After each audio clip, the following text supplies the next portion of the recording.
jet, got the loud jumping at the back. Everything I'm on slack. Everything I do is got the bands jumping at the back. Vibe blowing on my jet, got the loud jumping at the back. Everything I'm on slack. Everything I do is got the bands jumping out the bag. Another milestone, look at that. Paper boy on my paper route till I'm 6 down on my back. I'm an old soul like my dad. My old girl still a fan. And yo girl at the live show, so don't act like I ain't the man. I'm kicking my feet up, get frank like Aretha. I'm calm but I'm teed up, just flip me a stack. The re-up just doubled up off of the muscle, I stuck to the task. They see me, I'm trouble, I'm bubbling up till it's stuck. And they want me to stay where I'm at. I'm good everywhere that I'm stepping, my presence is crucial. You know that this shit I don't trend. On a big wave, I'm controlling the tide. Snake eyes when you rolling the dice. So with the stakes inside, I can never take another nigga advice. They can't reach the sky, I'm aiming up high. I just wanna know what it's like. Y'all know what it's like, I come from outside of this. Out the quicksand, I'm the big man, doing big things. Cop a big change, up a state lines, doing stage dives on cam. It ain't no limit to my vision. Check the temp, I'm on fire with it. Got the bands jumping out the bag, Prosecco on ice. I'm nobody nice, gonna run up a check. Demand my respect. I'm doing the most, I never quit. They want me to quit. I'm good as it come, I'm good as it gets. Vibe blowing.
And you're in the Desert Storm bunker with Hollywood CGA.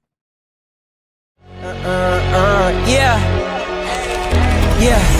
Legends ain't born, they built from the grind. From benches to banners, we sharpen the mind. We sharpen the sword and promise and swore that we going hard and leaving it all on the floor. Ayy, yeah, we going hard and leaving it all on the floor. Ayy, yeah, we going hard and leaving it all on the floor. Legends ain't born, they built from the grind. From benches to banners, we sharpen the mind. We sharpen the sword and promise and swore that we going hard and leaving it all on the floor.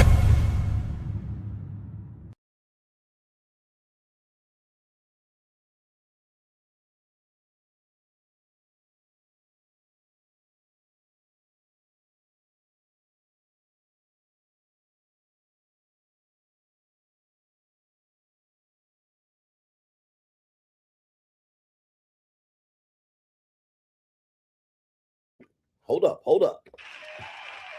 What's going on, everybody? It is Coach Greg Adams back in here with another YouTube live stream. Shout out to the Coach Gang. And that's you. For being in here, being involved, and being active on this YouTube channel. And welcome back to Primetime CGA.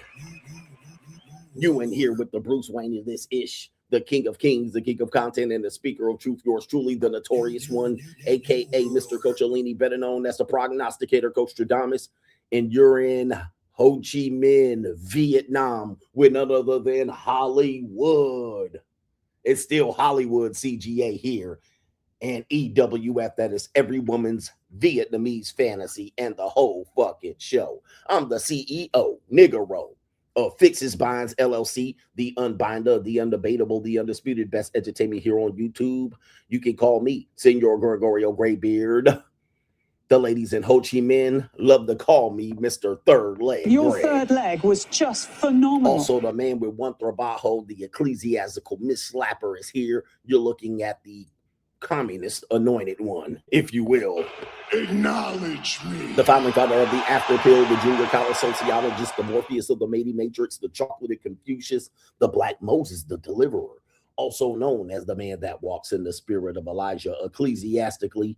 You're looking at the man with more nicknames than anyone in the game. Ho Chi Minh, Hentai, CGA is in the building. Also, we have the Lord of the Lings, continues the legacy. Genghis, CGA.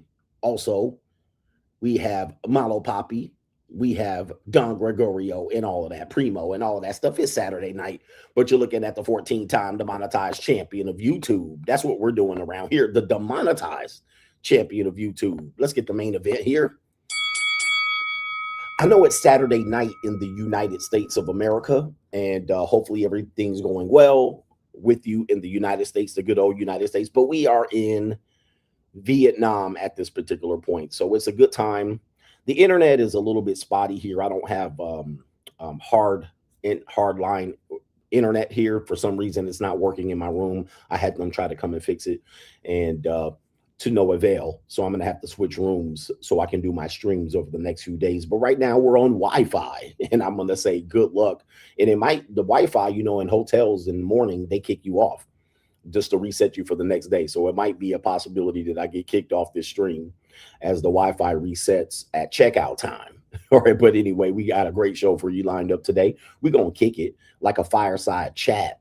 And we're talking about the old school versus the new school dating philosophy. As you can see right now on the internets, I'm getting some videos sent to me related to young men, Gen Z men who are adults. These are men now.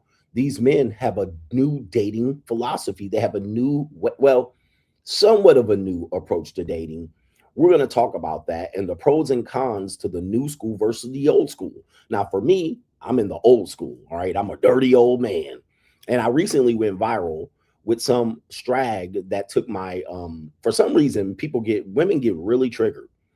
Okay. Women get really triggered when you tell them that they can't do anything because they're on their period. All right. It's one of the funniest things. I went viral several times on this particular topic. Telling women that they can't go on vacation because they're on their period seems to trigger them a lot. All right. With no other explanation as to why we should take them on vacation or do anything for them. So I actually saw the video. It was an Instagram video. It was a rather short video, but it was interesting in the comment section how they reacted, all right, in the video, because they basically attacked everything but the premise. Right? They attacked everything but the premise of the video. Especially in the early parts of the comment sections, they talked about everything. He should date women his own age. They won't have a period. All right. Or, they threatened me or talked about tricking. He's admitting to tricking and paying for pussy. All right. That's not a secret. All right. That's not a secret at all, because all men pay. But of course, I'm not mad at the video because they took a snippet of a segment that was highly what they feel was toxic and reacted to it. That's fair game on social media. And whether they had the full context or not of the conversation, it means nothing, because I do the same thing. So I did go viral, all right, with this particular thing. It wasn't on my platform. It was on another young lady's platform. And boy, they were going ham in there about that. All right, God forbid a woman have a menstrual cycle. Well, listen, I don't have any control over your nature, but I do have control over those airline tickets and whether you get taken on vacation. Right? Nobody entitles you to take you anywhere or do anything for you at all, and let alone on your period, this type of thing.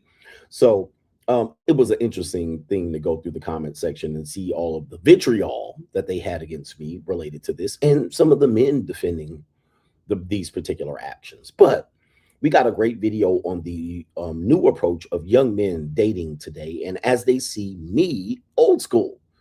All right, I'm in the middle, but I'm an old school for a lot of people here. I mean, I'm 50 years old, right?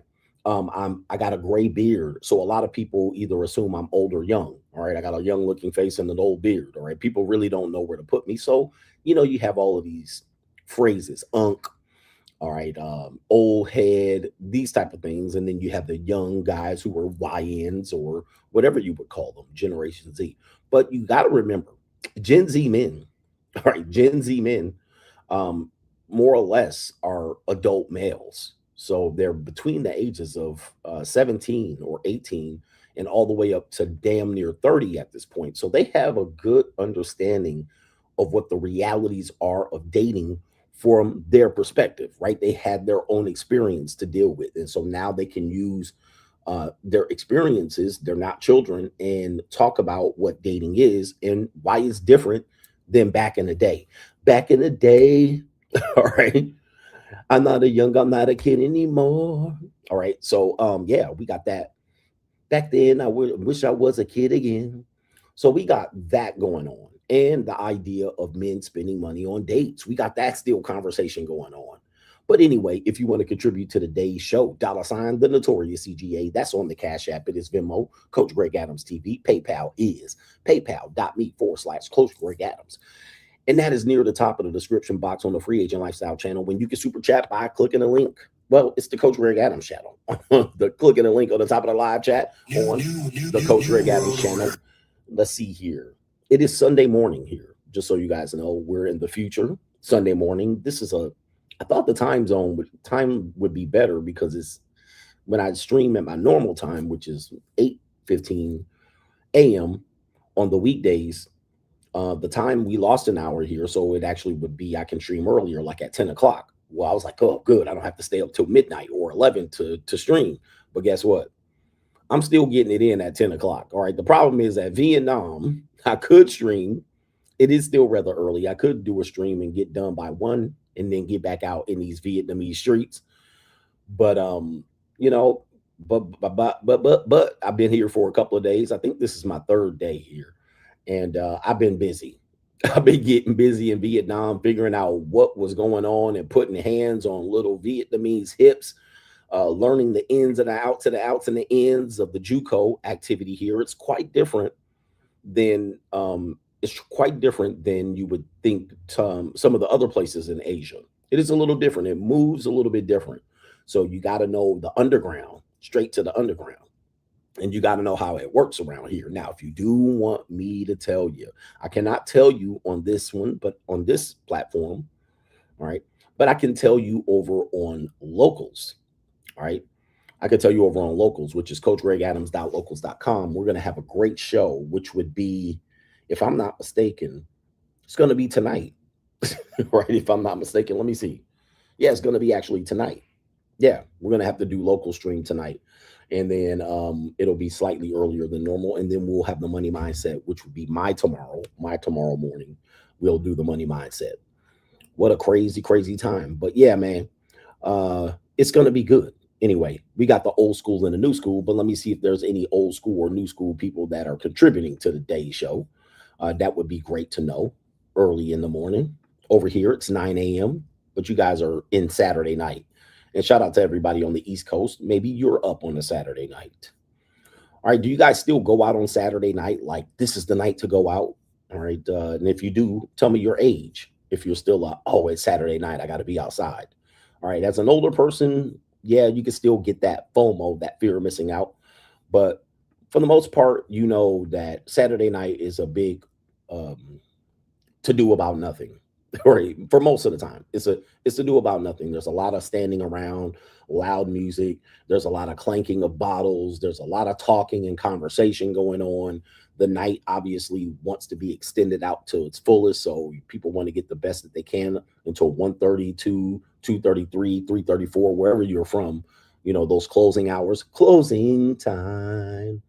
Everybody wants to get the most out of it, so they're not going to shut down the night to go get some booty. All right. And if you're trying to meet someone out during that particular time of the evening, nobody's going to cut the evening short to go get some sex, right? Only if you have something locked in. And so you got to take it all the way to the end, 1:30, 2:32, 3, 3, 4 sometimes. And then maybe you already know what's going to happen.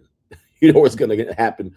Both of y'all going to get home. Either one's going to be drunk or both's going to be drunk, or tired, or hungry, or hangry, or horny and hangry and hungry. So it's not going to end well. It's not going to be like a great session. All right. You're just looking to do just about anything. All right. So, yeah, there's that going on. And most of the time, people chase the dragon. All right. I don't know if this is something, you know, a phrase that I can come up with and describe what goes on. But when I get to the conversation about old school and new school men, we can talk about chasing the dragon. All right, what chasing the dragon mean? What chasing that high is, and we can break down what it is. Okay, what do we got here? We got Paris Francais says, glad for the stream. Thank you, Paris. And I'm glad to be here with another stream, just chilling in the morning. Let's see here. What's going on? Oh, okay, I got some alerts going on here. And one thing that's happening here is stuff don't get cracking in Vietnam until later. So I could take a good old rest, chill until really about 10 o'clock here, right? Shit is not going down. We have Maryland guy who appears to be donating towards the end of the last stream. And he says, Coach, have fun in Vietnam. First thing I pictured in my head was that Vietnamese hooker in Full Metal Jacket. What kind of fuck you give me? They're here. All right. They have those here. They have those Vietnamese hookers. If you actually go back to those movies and then you go back and look at the history of Vietnam War and the impact of post-World War II Americans in the occupation and military deployments that they've had here that pretty much made the culture that a lot of men come to Asia for today. A lot of that was, done in the 1960s and 70s. And you understand what that culture is. It is an interesting culture. You got to look it up and research it. It is crazy to see what goes on here in terms of what still exists today, because there's a culture still that exists today, but it's not as open and free as it used to be. All right. The men that were here in the 70s and 60s, all right, they had a good old time. All right. They also caught a lot of STDs. Okay. What kind of fuck you give me? Yeah. First, France was here. France was here and they was getting their asses handed to them. All right. Just like the French do. All right. When was the last time French was relevant in the wars? 18 something. All right. French was getting their asses handed to them. America came in to try to save the day, and they commenced to get their ass whooped too. All right. So, all right. It was a interesting time. And here in Vietnam, I can see why you can get your ass whooped here. All right. First of all, the humidity. The humidity by itself. All right. You're not used to that humidity. And I can only imagine what we probably didn't have all these skyscrapers here. All right. Probably is all jungle and bush over in the middle of Saigon and Agent Orange. All right. So, it was, you in the jungle with them people with that wood hat. All right. And women and kids whooping your ass. All right. What they call ambush. What do they call it? Guerrilla war tactics. Whoosh.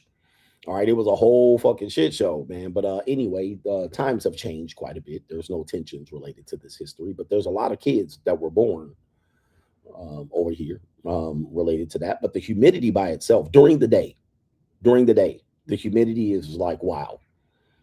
All right. Sweating and shit. And I sweat a lot on my head. Pause. All right. Because I don't have any hair. All right. So the sweat just beads up and, I got to carry a little. But yeah, man. I can see how people can get whooped over here when you're not ready for this shit. There was definitely a home court advantage. But enough about that. I don't want to talk about war because we got money for wars and can't feed the poor. All right, Tubuku. All right, I can't say what happened here. All right, she was like, slow down, take it slow. Don't be trying to break a brother's back. Don't be trying to break her back. All right, now I won't break your back. I won't break your back. We have our brother here. It is JJ Frost says, catching up on the money mindset replays. And all I got to say is the info you are providing is priceless. It's worth every cent. Shout out to you on the money mindset endorsement. Hey, man, the money mindset is a sleeping giant at this particular point for the brand that I have here. It's a sleeping giant. I mean, I can pretty much at this point in the next couple of years just focus on the money mindset. I could just focus on the money mindset. And, we're getting to that point. And I haven't really advertised it and pushed it down your neck and all of that stuff. But the money mindset is the most legendary shit that is in the Coach Greg Adams brand. 100%. All right. He said the information is priceless. All right. You're getting a lifelong lessons there. You're getting some stuff. Shout out to Jamie or Jaime says, hit the damn like button. Just give me the likes. Don't pass or scroll and mugga But if you want to join the money mindset, you can do so by hitting patreon.com/Coach Greg Adams. And that will get you to the money mindset level. You got to get to the legacy level should be closed. All right. Every now and then people drop out and open up a seat. So you might get lucky here and there, skis onesie, twosies. But for the most part, it is sold out. So you got to bump up to the top level and then maybe wait for somebody to drop out and open up a seat. But the seats are limited over there. The seats are limited, meaning that the legacy seats are limited. All right, let me put the link in there for you guys real quick. Thank you very much. Thank you very much. All right, appreciate that. Okay, we got some other commenters. Give me a second here. That's Jamie. Miles says, keep killing them, coach, by bossing up. This new generation is so cooked. They are now doing cuddle parties and letting dudes in the club for free. Old school had it right. Okay, man, let me put a poll up, Miles. You just reminded me of something here. I want to put up a poll here because my audience is older. We do have younger people here, but my audience tends to trend over in that 35 to 50 category. All right, demographic. Okay, who do you think is the question? Who do you think has a better grasp on dating and relationships? On dating and relationships. Okay, I'm gonna put, let me see here. What group should I'm gonna just put Gen Z versus Gen X. Should I put millennials with Gen Z? This is a tough question here. Should I put, because I'm Gen X, right? I know people think I'm a boomer.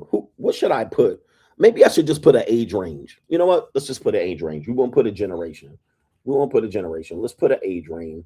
We're going to say men 40 and up or men under 40. Men under 40. Let's see here. Because 40 is a very, very critical age. Men up 40 and up or men under 40. All right, so the question is going to appear there. It's going to say who has a better grasp on dating and relationships right now.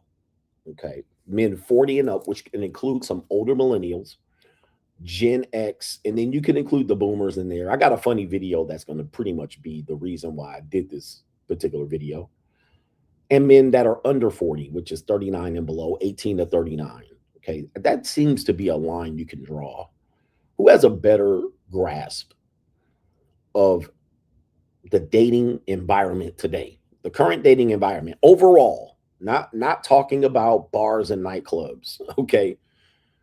We're talking about the entire picture of dating and relationships, all right? Because both people are giving advice, okay? Both sides are giving advice on men. By the way, pickup artistry, dating coaches are coming back in a major way for younger men. We used to have, and I'll explain this later. You know what? Let's explain it later. So shout out to Miles. He says this new generation is cooked. They're doing cuddle parties and letting dudes in the club for free to cuddle. All right, to cuddle. Free agent says happy to catch you on a live from the land of kimchi. Headed out to Mombasa for 3 weeks and enjoying Eastern Africa's coastal chocolate ecclesiastically. He says right there, then back to the routine Ling Island hopping on the weekends ecclesiastically. Been listening to you since the year 2018. Hashtag Coach Gang. Shout out to Free Agent for Life for that one right there. Going to Eastern Africa. All right, one of these days I'm going to hit my African adventure.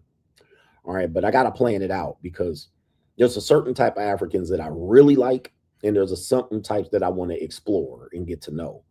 So it may not be this year. I actually planned on going to Africa last year, but my son was going to college, so I was preparing for that. That was a major expense and a time.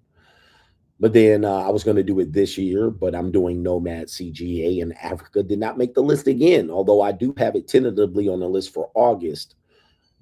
it's not a definite. So I might have to wait till next year to go out there. And Eastern Africa is a place that I definitely want to explore, because the Eastern African women are what I believe are very beautiful women, very beautiful, like in the face card. You know, I'm a face guy. The face, for me, it got to be the face. Like if I'm gonna just be out there doing something, the face got to be hidden. Now, sometimes women with beautiful faces, they lack in other areas, right? They be lacking. And sometimes, when I'm with the woman and she's young and beautiful, it's great. And then you get in the bed and it just be right, but price is wrong. And you're like, oh Lord, damn, I didn't gave up so much for a nice, beautiful face. All right, it'd be price is wrong. Yeah. But then women with nice bodies tend to be ugly. I know when I say things, it's very polarizing. And this is one of the problems with men today, all right, that we're going to talk about. Because if you say something, that's basically, they take that and then they take that statement, and then there's no wiggle room. Like they take the statement literally and then go about trying to prove you wrong. I know plenty of women that got beautiful faces and nice bodies. Hold on. Listen, I didn't really say all women with beautiful, ugly faces got bad. I didn't say that. What I said was, it's difficult for women to have all three. It's difficult to women that have a very shapely, in shape body, a stellar face. I'm talking about a beautiful face, not just attractive. A beautiful face, a nice rack, and a nice ass. It's hard for them to have all three. Now, there are some women that have all three, and then there are some women that have manufactured all three, and there's some women that closely have all three, but not all three where they're a 10, 10, 10. So it's hard. And what people disingenuously do is they take a statement and then they say, well, I know, and then they'll provide the opposite with no evidence. Now, I am speaking generally, and everybody generally knows what I meant, and they accepted it. And then you have this one person that says, well, listen, not always. There's some guys, there's some this, and they'll provide an example of it being existing. I said, I didn't say it didn't exist. I just said you're going to rarely find it. That actually happened. Shout out to a man supporting men. He put out a clip of me. When people put out clips, it's just hard, man, because it's just a clip. That's all it has to ride with. I can't complain when people clip my shit. So I put I said, listen, when you go overseas, generally, as a man, when you start moving overseas, you're going to deal with a lot of women that do sex work or close to sex work. Okay. Now, whether they're doing sex work when you met them is a different story. So you might say, I met a nice girl. She doesn't do any sex work. She's a regular girl off of Bumble or Tinder. Do you know if she has done sex work in the past? You don't know this, because I met a lot of girls you would never know was a stripper, and they were a stripper, right? So, and that's Las Vegas. I met a girl. She's not a stripper. All right. So ask her some questions. What were you doing at 18, 19, and 20? She was a stripper. You just never know. So you might not have met her as that, but because she is open to dating foreigners, she could have done that at least once and multiple times. So you don't know, just because she's not doing that now. So I said that as a general statement. Typically, women who initially latch on to you as a foreigner are going to be women that have treaded the line in some sort of sex work. They worked in the hotel industry, something like this. Now, when I said that, there was a guy that says, this is not true. Most men I know deal with women that are nice women that are not in that industry. Now, first of all, what does most men mean? Okay. You said that with no evidence at all. And we're going to talk about why that's important between the old school and the new school conversation. Okay. Okay. So when the conversation about old school and new school, we're going to talk about why you tend to find new school people use that type of disingenuous argument. There's a real reason why they do this. Now, they won't provide evidence, They're just going to say things like most men, and this is not true. I know something anecdotally. And that's how they're going to argue back against the old school, because the old school is going to know something based on experience. The new school is not going to know it, or they're going to have limited experience.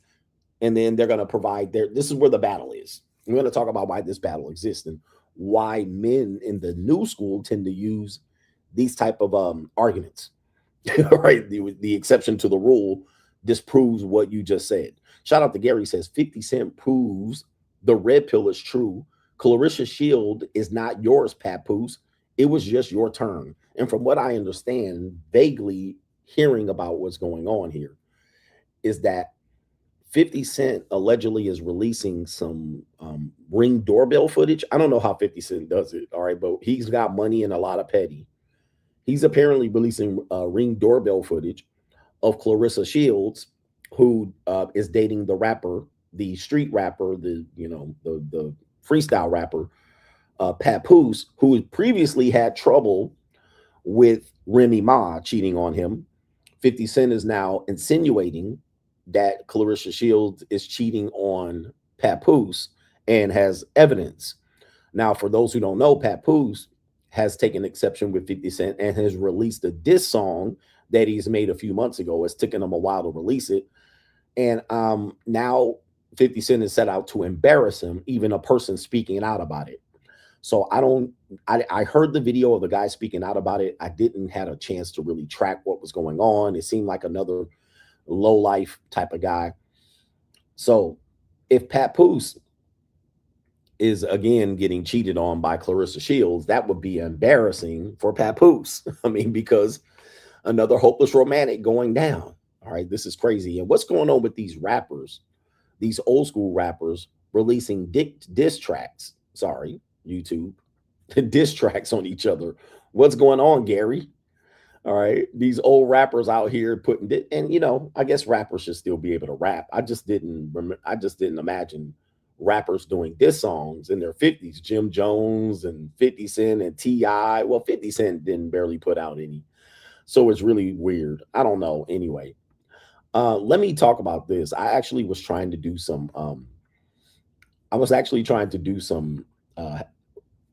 Some things with Claude. All right, shout out to our brother here, Maestro, and I was doing some things with Claude and ChatGPT, trying to transcribe some of my live streams and get Claude to do certain specific writing exercises with them. All right, and so what I did was I said, hey Claude, hey ChatGPT, can you assist me in this writing endeavor? Which I know there's an alternative. I was just trying to do something. I was checking on it. By the way, there's no ChatGPT in Hong Kong or TikTok. All right. So it's crazy. All right. There's no Cash App in the Philippines. There's always something you got to work around here. So I had to wait till I was here to actually do it. And I said, hey, man, can you help me with this particular writing exercise, Claude? And check this out. All right, you want to see something? This is interesting. I love this because it basically gives me some interesting perspective on my works here as the Coach Greg Adams channel over here. New world order. I'm going to put this on the screen. Let's see if I can put this on the screen. This is what Claude said back. Basically, what I did was I had a transcription. Where did he go? Oh, there it is right there. I transcribed my YouTube. All right. So basically, I took a live stream and I transcribed it. YouTube automatically transcribes it, by the way, just so you guys don't know. This is how you can got as a content creator, even without YouTube watching your streams. All right. So they don't have to watch your streams because everything you say is transcribed. And they can basically get you on what's coming through the AI, and then the AI can make a decision like, okay, we don't like this on the platform. This is real. New world order. This is real shit. So I asked Claude to help me with some writing assistance based on things that I said in my live stream on YouTube. And this is what Claude had to say. It said, I appreciate you sharing the transcript, but I'm not able to create tweets from this content. The live stream contains extensive material that I cannot amplify, including graphic sexual commentary, racial slurs, dehumanizing descriptions of women, and content that mocks people with disabilities. Oh my. Wait a minute. Wait a minute. You got it wrong. All right. Hey, that ain't me. Oh, the humanity. Disabilities? What? Wait a minute. When did I mock people with disabilities? First of all, I take exception to that, Claude. Wait a minute. That's incredible. Oh, the humanity. Dehumanizing descriptions of women? Oh, the humanity. Me? Too aggressive? Really? Me? Too aggressive? All right, what the hell?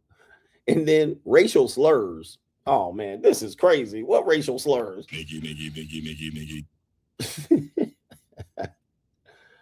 All right, goodness gracious. Niggy. What in the world? What did I do? All right, and graphic sexual commentary. What? Oh, the humanity. Is this how they depict my show? Is this how y'all see my show? I mean, because I don't see it like this. All right, to be honest with you.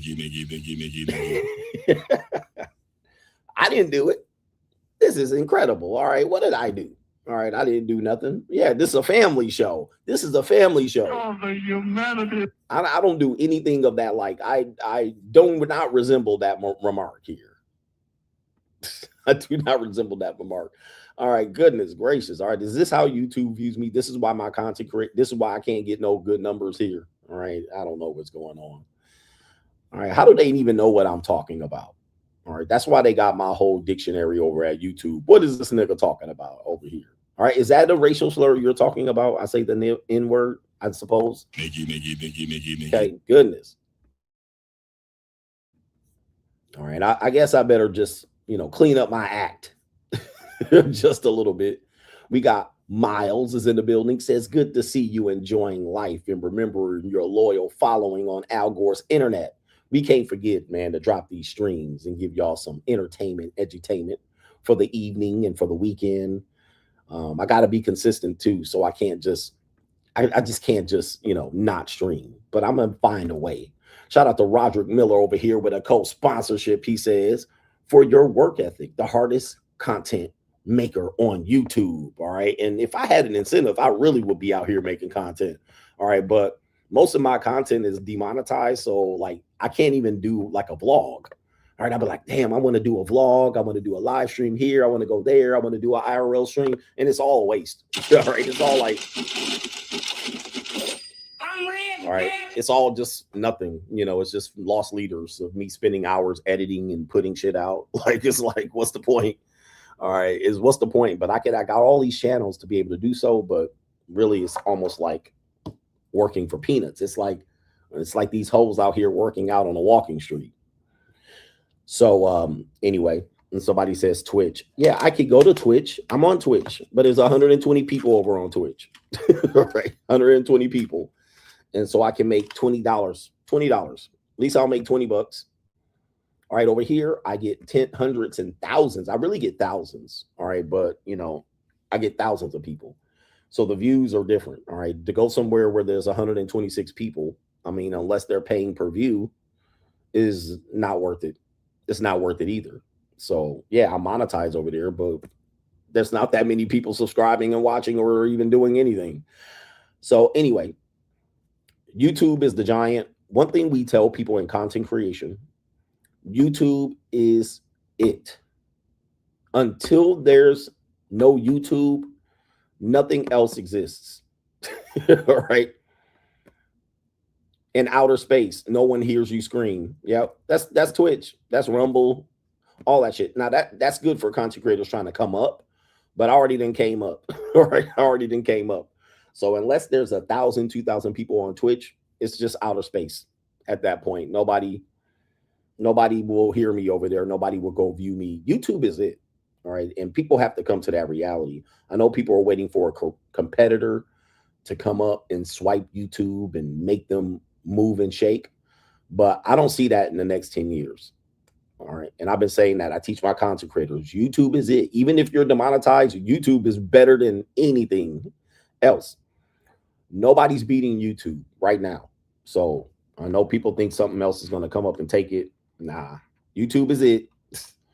Even if you're demonetized and you got an audience on a demonetized platform, it's still way better than going to outer space to talk to like 100 people. Unless they're all paying for that stream. If they're not all paying for that stream and they're just watching you for shits and giggles, and I come back with $27.38, right? I can still use my YouTube to talk to 2,000 people and market my stuff. And I'm gonna sell 2 books on YouTube and 2,000 people, and I'll make that Twitch money right there. So anyway, YouTube is it. YouTube is it. Don't try to build an audience somewhere else. You're just wasting your time. All right. I've seen, I'm not gonna name names. You know how many people I've seen? Countless people that have left YouTube. I'm leaving YouTube. We're going here. We're going there. Guess what? They all came back to YouTube. Even if they were demonetized, they came back. All the censorship, all the demonetization, they went, we're going to go here and take our audience there. Guess what? It didn't take them longer than 2 fucking weeks to realize they had to bring their ass right back here. They had to bring their ass right back. So just let y'all know, man, y'all, you know, people do that and they get like, we're going to take our ball over here and YouTube's going to regret it. They're going to be back. I've seen people do this for the better part of 15 years on YouTube.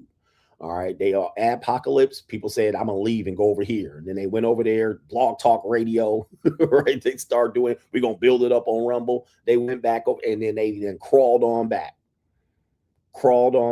So I know that. I've seen it too much. You're not going to trick me to be like, I'm going to go over here.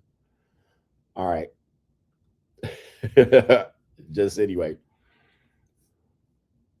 They have figured it out.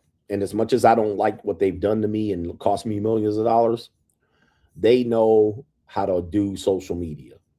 They have perfected social media with the algorithm and the fact that Google owns them, and the fact that people will put countless of hours of material on here chasing the dragon, chasing what? Monetization program. Oh, get your 4,000 hours, get your 1,000 subscribers, right? Get your 1 million views for YouTube Shorts, and people will chase that motherfucker, chase it, put content, hours of content. YouTube's like, almost there. You got 2,000 watch hours. And you'd be like, 2,000 watch hours? I'm almost there. Now, here's what happens. You get there, you get them 4,000 watch hours, and nigga, you still gonna make $2.85. And you're gonna pretty much, what people do, you guys need to get over to my Patreon, because we teach this. This is what happens. I'm gonna tell you what happens, the life cycle of a content creator. All right, the reality of a content creator, because you know, I didn't get lucky. I basically got in right at the right time and used my skill set to become what I was, and it worked out. But what people do is, when they chase the dragon, when they chase that 4,000 watch hours, you know what happens when they finally qualify? They realize they ain't made no money yet, and they typically burn out. Typically, that's when you flame out, because you've worked so hard to get to that metric. And then what happens is you then realize you got to work that much harder again to get to what? 10,000 subscribers, 15,000, 20,000, 50,000. It's a slow burn. There are people that are just now getting to 100K, and they've been on YouTube for 10 or 15 years. And it's a fight. And it's tough. It's tough to get views. You qualify for monetizations, your video still gets 500 views. And that's frustrating, because you're like, damn, I'm monetized. I'm in the partner program, which only less than 20% of channels are in the partner program. Then you're still in the partner program and you're putting out content, and you didn't edit that shit and it got 500 views. And you're like, damn, what is 500 views when you're monetized? 28 cents. It's 28 cents. So yeah, you still put in that work. You got monetized, but it ain't like you're going to start collecting the check. So now you got 28 cents. And then what tends to happen is, and last point, go over to money mindset. what tends to happen is once you get monetized, the only trick you have in the bag, which I notice content creators do, which I try not to do this as much, is that in order for them to get views, they lean heavily on talking shit about other content creators. That's what they end up doing. Okay. That's what they end up doing to really boost up those subscribers. So they'll go in hard. Like, for instance, the Anton Daniels, Corey Holcomb situation. I was the one that told you that was bad for both of them. This is why I don't collab. And it's gotten significantly worse. Now, I only did one video. I think I did a video about Corey and I did a video about Anton. I think I did a reaction of the whole thing. Then I did one on Corey, one on Anton, and that's it. So now, guess what? Since that's going to get views because it's a hot topic, that's what their channel becomes. All right. Their channel becomes that. Clickbait, talking shit, rage bait titles, clickbait titles. That's how you got to get it going. And that is a short-term strategy. It's going to work. That's going to work. But now you got 57 videos on Anton and or Corey Holcomb, 57 videos. Typically what happens is that push that you got in those views and that YouTube check, once that story dies off, they're going to have to figure out another story to chase. People did the same thing versus Diddy. Okay, the Diddy case. Remember, a lot of people blew up where they were just talking about Diddy every stream. The Diddy case, every stream. Guess what? I don't see them people pop up on my algorithm at all. I did barely subscribe to any of them, but what are they talking about now? That is the difficulty where YouTube kind of forces you to chase that dragon. Then that's a quick way for you to blow up. But then how do you follow that act? As soon as the Diddy case was over, all them people kind of lost momentum, if you will. So what I do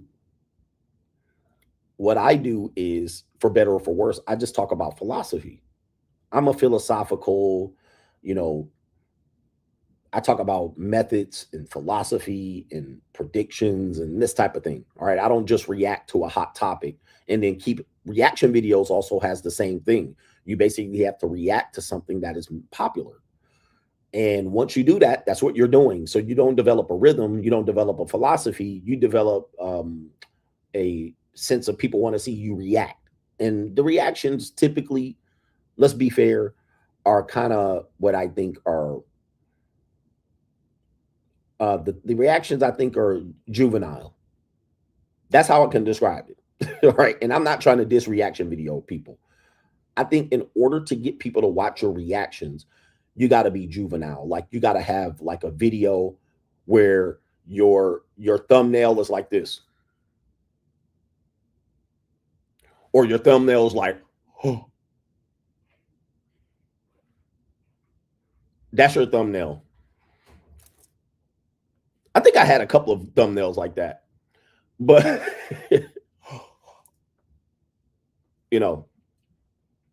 or, I had a couple of those.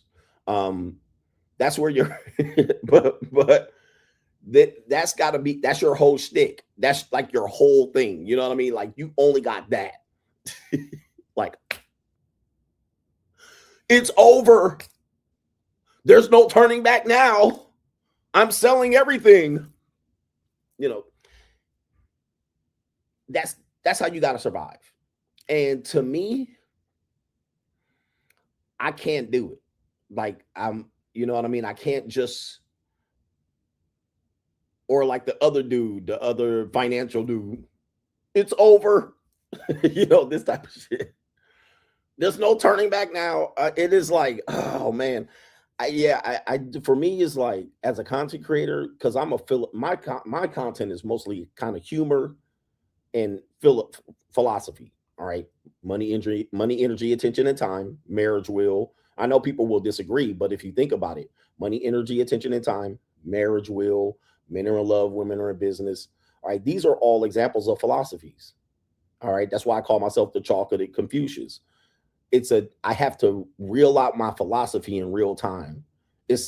And I can react to something, but then I can bring it back to the philosophy. This is Straggle and Sniggle Theater.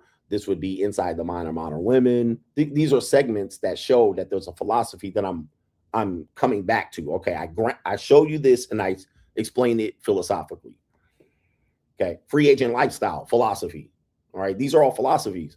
So I'm a philosophical channel, trying to reaction, some humor, some wisdom, some experience, and trying to explain it. Whereas most channels don't, and the reason why is they gotta chase the YouTube high. They gotta chase that algorithm. They gotta chase the check. They gotta chase the AdSense. And I know people don't think that it's a big deal. I want you to think about this. TikTok was that as well. And last year, there were TikTokers making $8,000 a month doing exactly that, chasing the dragon. Now, TikTok changed one thing, and now them TikTokers going broke. And can the same thing happen to YouTube? Generally, it could, to content creators specifically. I don't think it will happen that way, but YouTube changes the algorithm all the time to where you're hitting and trending and you're not. And so they will do that. They will be like, okay, we're not pushing that no more. We're not showing that no more, or we're taking that away. Like, I remember bodybuilding was a big deal. Bodybuilding, not a big deal anymore. Bodybuilders, Richard Pina, what's his name? Richard Pina, and Cali Muscle, and the truckers guy. Remember those dudes were big time on YouTube, and all of a sudden, shift. All right, all that steroid shit gone, just like that. Nobody watching. What's the other dudes? The Mexican dude, the big boy Mexican guy. Car channels. These are all niches that were popping, and then algorithm shifted. We ain't showing that. So you better have another thing. So that means now you better have another stick. To whereas for me, the philosophy is still going to be relevant. So whether I do reaction videos one day, or whether I just do humor, whether I do what Claude accused me of, I can still draw back to the philosophy and it still be relevant. Mac Truck, yeah. them channels were fire about in 2016. Not so much today. All right, those struggle to get views.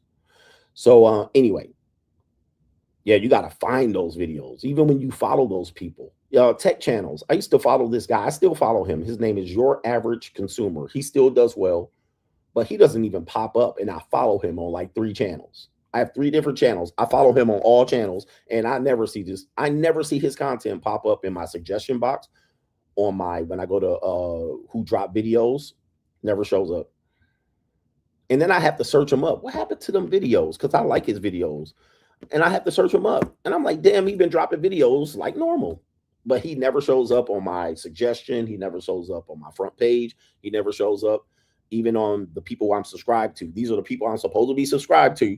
And their video should drop. It don't even show up. I'm like, dude, that's how brutal the algorithm is on YouTube. Okay, they could get you disappear just like that. They can disappear your ass. So if you want to know more about content creation and like that, what about these notifications? Come on over to my Money Mindset channel. All right, we're going to get into the thick of things right now. Give me a second. Your people watch me. They unsubscribe you. People watch you. You don't watch people enough. You don't sign into your channel. You get unsubscribed. Another tactic they can use is age restrict your content, or use it and shadow ban you so people will never see it. It's cold. What about family channels on YouTube? Okay, I used to follow a lot of. Actually, I used to have one of my channels before this channel popped off. I had a family channel. All right, me and my 2 kids. I was supposed to be the co-parenting divorced dad hero. We put out like 20 videos. They're difficult to find on YouTube because I think I've actually put it in private in all of them. But I had a family channel. Family channels used to be popping. CJ So Cool and all them people using their kids. Now they got a girl. I was watching Abner Preach. Now they got a girl claiming that the mom abused her and spent up all the YouTube money. Oh my God. So family channels used to be popping. There was a channel I used to watch, and it was a dude from New Orleans. He was married to a Ling. And he was pretty cool. They had some young kids, but of course with family channels, kids age. kids age. When your kids age, your family channel is going to be completely different. When your kids are little and y'all going to trick or treat and they holding lollipops and shit like that, that's great. And they eating motherfucking popsicles. That's all funny. And you taking them to Disneyland and all that for the first time and putting on Mickey Mouse ears. But now when them kids turn 6 and 7 and 8, all right, they just brats and they don't want to be on video no more. Right? Your family channel cook and don't break up. Don't get a divorce. Family channel cook. All right. So, you know, it's very tough to survive here. And somebody said people ain't having families no more. Right. So people would watch family channels. Yeah, because they wanted to know what it's like to have a family. Now you have people that don't want to have kids and families no more. So what's good about a family channel? All right, I ain't gonna have a family. So that's a good point. That's a good point. You got to be on top of that shit. All right, we got some other contributors and then we're gonna get on with the show. Shout out to Hustle Every Day. Do you see any exotical mulatticos? Any high yellow Vietnamese or any dark skinned Vietnamese? I'm asking for a friend. Also, what's the travel cost for Southeast Asia tour? I have to cover that on Money Mindset, but I did see this very, very attractive mulatto, but I can't tell what she was mixed with. All right, because you know sometimes you're in a tourist area, so you don't know if she's actually American or wherever. But she was a very good, attractive young woman. But I see more in Thailand than I see here. And he says, had a girl say that she doesn't like light-skinned guys. They spend too much time in the mirror, she said. But the guy she had braids, a tattoo, a man person, painted nails, and he's dark-skinned. All right, yep. I mean, that could be bothersome for young men to realize. This is why we are having this conversation. Young men really take, when you're young, personal, the decision-making of women and who they date. Once you get older, you're doing less of that. So then you can hone in and realize, well, I don't have scarcity, right? I'm not limited. So that if a woman says, you know, I've had women say to me, you know, if you cut your beard, I would really like you. A lot of guys, when you're young, you would cut the beard. Right? Or they'll say, I don't like muscular guys. They don't like skinny guys. And then you'll realize once you're older, you're like, bro, these women got their own thing that they got going on who they like. And that means nothing to me because I'm going to still smash something tonight. I'm still smashing something tonight. I don't give a shit.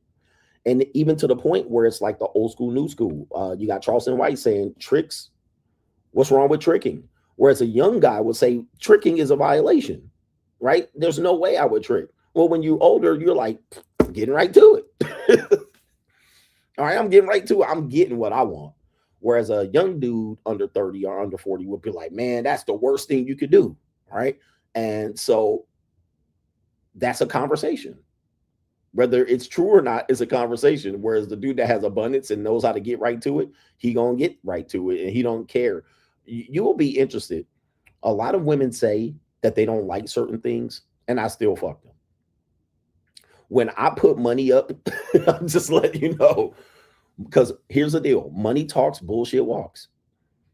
We got to talk about this. This is going to be a great series, because I know a lot of women, again, they don't pay attention to you until money talks. Okay, money talks, the bitch having a whole nother conversation.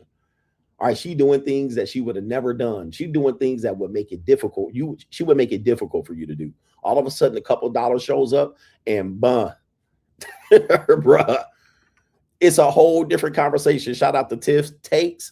All right, do you have a channel, young lady? All right, she says, I'm a lady trick. Ain't nothing wrong with drinking. All right, shout out to you. Yeah, the whole conversation around the tricking is one of the most interesting conversations because, again, the conversation goes back to theory.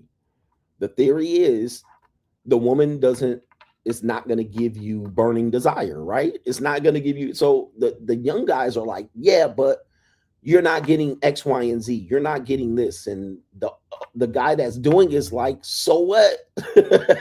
Like, who cares? Like, what are you talking about? It's not like I've never had burning desire. Look, the amount of times, I don't know if I'm getting my head of myself. And I could tell you about how many women I've been with in my life. I don't like to talk about it because some people won't believe me. Some people will refuse to see it. People will judge me and that type of thing. But I've been with a lot of women. And much of it was before 2020, there was no tricking going on. It was still a high number with no tricking. All right. Once the tricking came in and the money came in, the number went crazy. All right. So it was like, oh, it's easy money now. But with that being said, I've had a lot of women that gave me what you would call burning desire. And it feels great. When a woman wants to be with you passionately, intimately, she chooses you. It's a great feeling. Okay. It's a great feeling. Hold on for a second. Let me see here. When a woman really likes you, for you, which is a conversation for younger men. If a woman really likes you, this will happen, which is true, but we'll break it down. But when she likes you and you're intimate with her, it is very passionate. But what I found is it's like a flame. It's like a match. It's like a match. It's like this. You do the match and it go, and that sulfur and that motherfucking shit mixes up and it go, whew. Now, there's a lot of things you can do with that flame. You can light up the world. You can light a candle, or you could blow it out. But whatever you do, you better do something fast. You don't have a lot of time to think about it. So as that match and that flame is burning, it's crawling down that fucking wick, or it's crawling down that little cardboard shit that it's on. And if you hold it long enough, it's going to burn you. Or you have to figure out before it burns you, you have to put it out. You have to put it out. You have to shake it out. You have to put it under the sink water, whatever you have to do. Now, if you take that flame and you throw it right in the garbage can, it can set a fire. Okay, so what I'm saying is, most of the time, it's a very tender thing. It goes like this, and then it's passionate. It's great. It feels good. It don't really last very much. Now, that's the disappointing thing, is that most of the time it doesn't last. And then when it doesn't, we continue to chase it. So this is what younger men are in right now. All right. Either they don't have it and they're trying to chase that, or then when they get it, they try to chase it. All right. And that's what they continue to focus their attention on. And then they're like, oh, well, I got to get that one. Like, I've had plenty of times where it's like, I meet a woman, nightclub, bar, lounge, and it's just passion, fireworks. And then you get caught up for 3 days, a week, 2 weeks, 3 weeks. You're even doing things you wouldn't even do with other women, like texting them on and off. And I mean, you're having conversations and you're exploring things and you're FaceTiming each other. Can't wait to see, spending excessive time. And it's like a 2 or 3 week journey. Now, meanwhile, there's a woman that'll come over here and give you some lazy head, a easy fuck. Now, she ain't all that. But what'll happen is you'll end up diverting your attention from that to chase this because it feels good. And then guess what? By the time you get into it, it's going to be a few weeks. If you do hit, then a few weeks, then it'll burn out. Then you'll get tired. Then nature will take its course, post-nut clarity. Then you'll get to know each other after the burning desire. And it doesn't last. It just simply doesn't last. So as you get older, you've already had that many times. I got so many women I've had burning desire with that I don't even remember the feeling with that particular woman. In fact, I'm going to tell you a crazy story real quick. On my iPhone, for some reason, recently iPhone has had an update in which they put people's, like if you go to your photo gallery and scroll all the way back to the beginning of whenever your iPhone was relevant, for some reason, people's photos, women that I had relationships with and dated, their photos are now in my gallery. I don't know how that happened, but it's now in my gallery. So now I can look and go, like, why did that picture pop up in my gallery? And it says shared from this person. It's now in my photos. I just now discovered it. And I'm like, that's weird. And I'm looking at these women. He said, my ex popped up. Yeah, I'm like, I was like 2016, picture popped up of some women that I'm standing next to all ecclesiastically. And I'm like, what is this shit? What is this? one picture popped up of my last official girlfriend, and she got this right here. It was like a 4-month anniversary collage that she made. I'm like, what the fuck?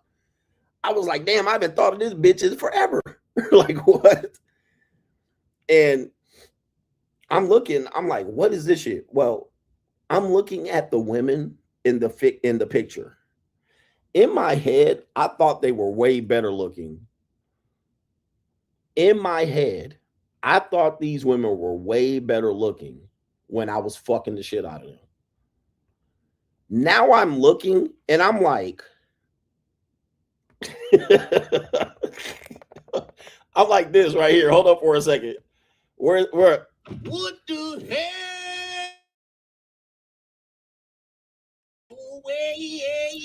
I'm like, this was the bitch that I was. Now she ain't bad looking, but I'm looking like, nigga, what was I thinking? Like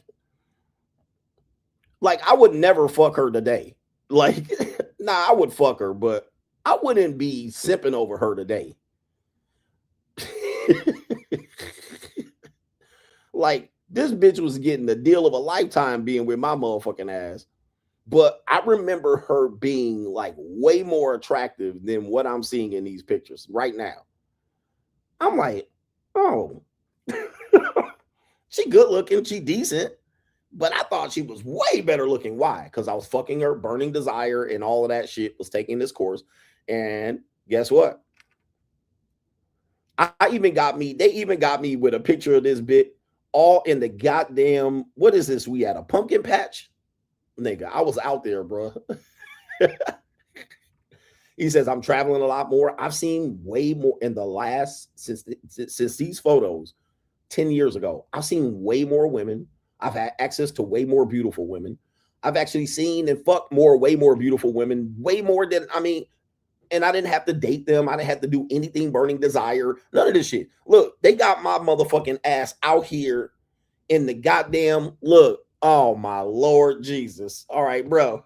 What the hell? God, no. Not the pumpkin patch, my nigga. They got me out there. Oh, nigga. What the hell? Oh my God. I don't even remember this shit. Dude, I don't even remember this. I'm looking like, who is this nigga? Who is this guy? 10 years later, nigga. Showing teeth, standing there all goofy and shit. Oh, nigga. What the hell? I don't even remember this. No way. Like some of these pictures I'm standing with these women, I don't even remember this shit. Hold up. I don't even remember this shit. This is the Lithuanian chick. Like, when did these pictures take place, bro? When was this shit, bro? Like, what is this?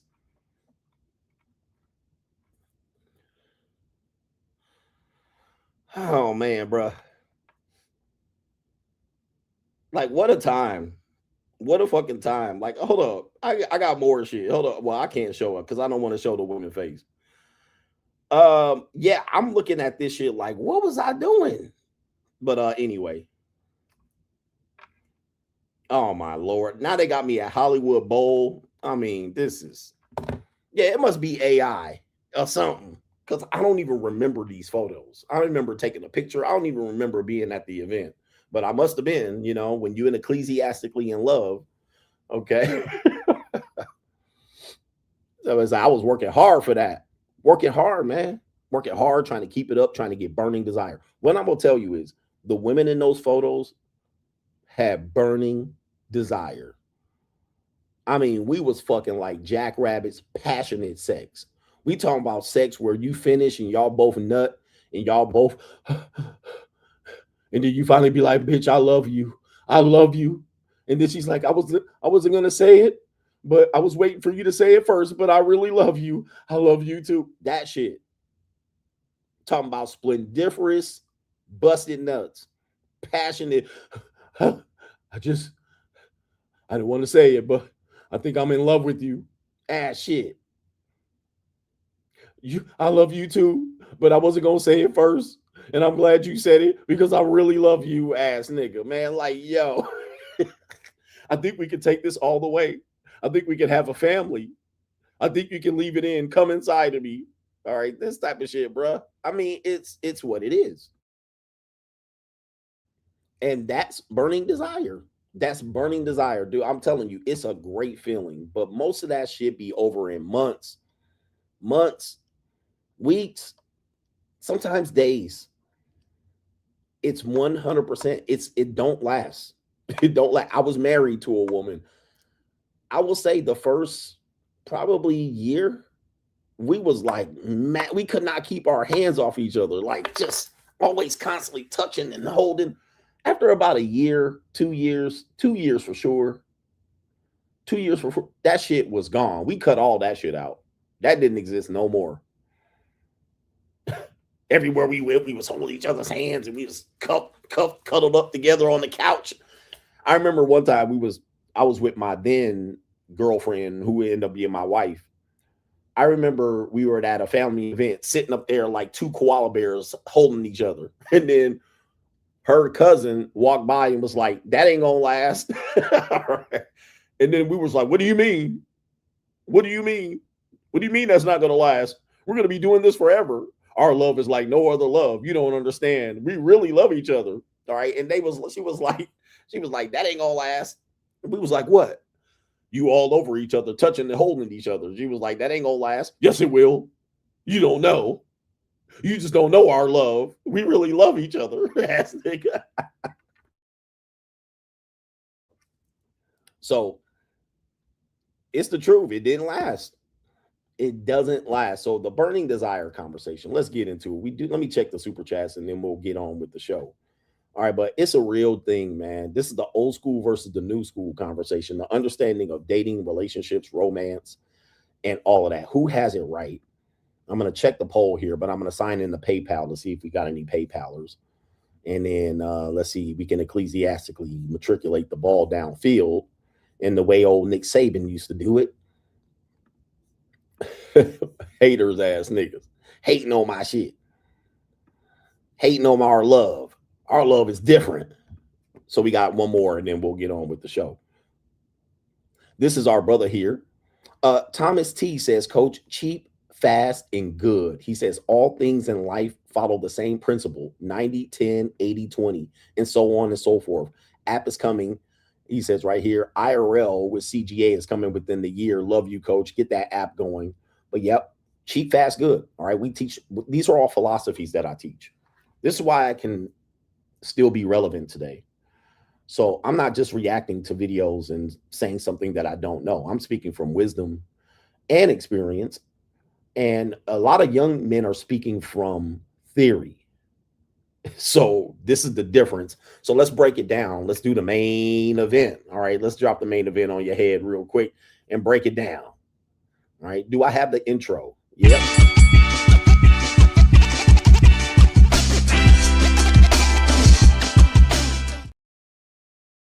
Main event, light up the scoreboard. Do me a favor, light up the lights. Give me the lights. Don't pass a scroll. Mugga, mugga, mugga, mugga. We'll do the hand claps and shit.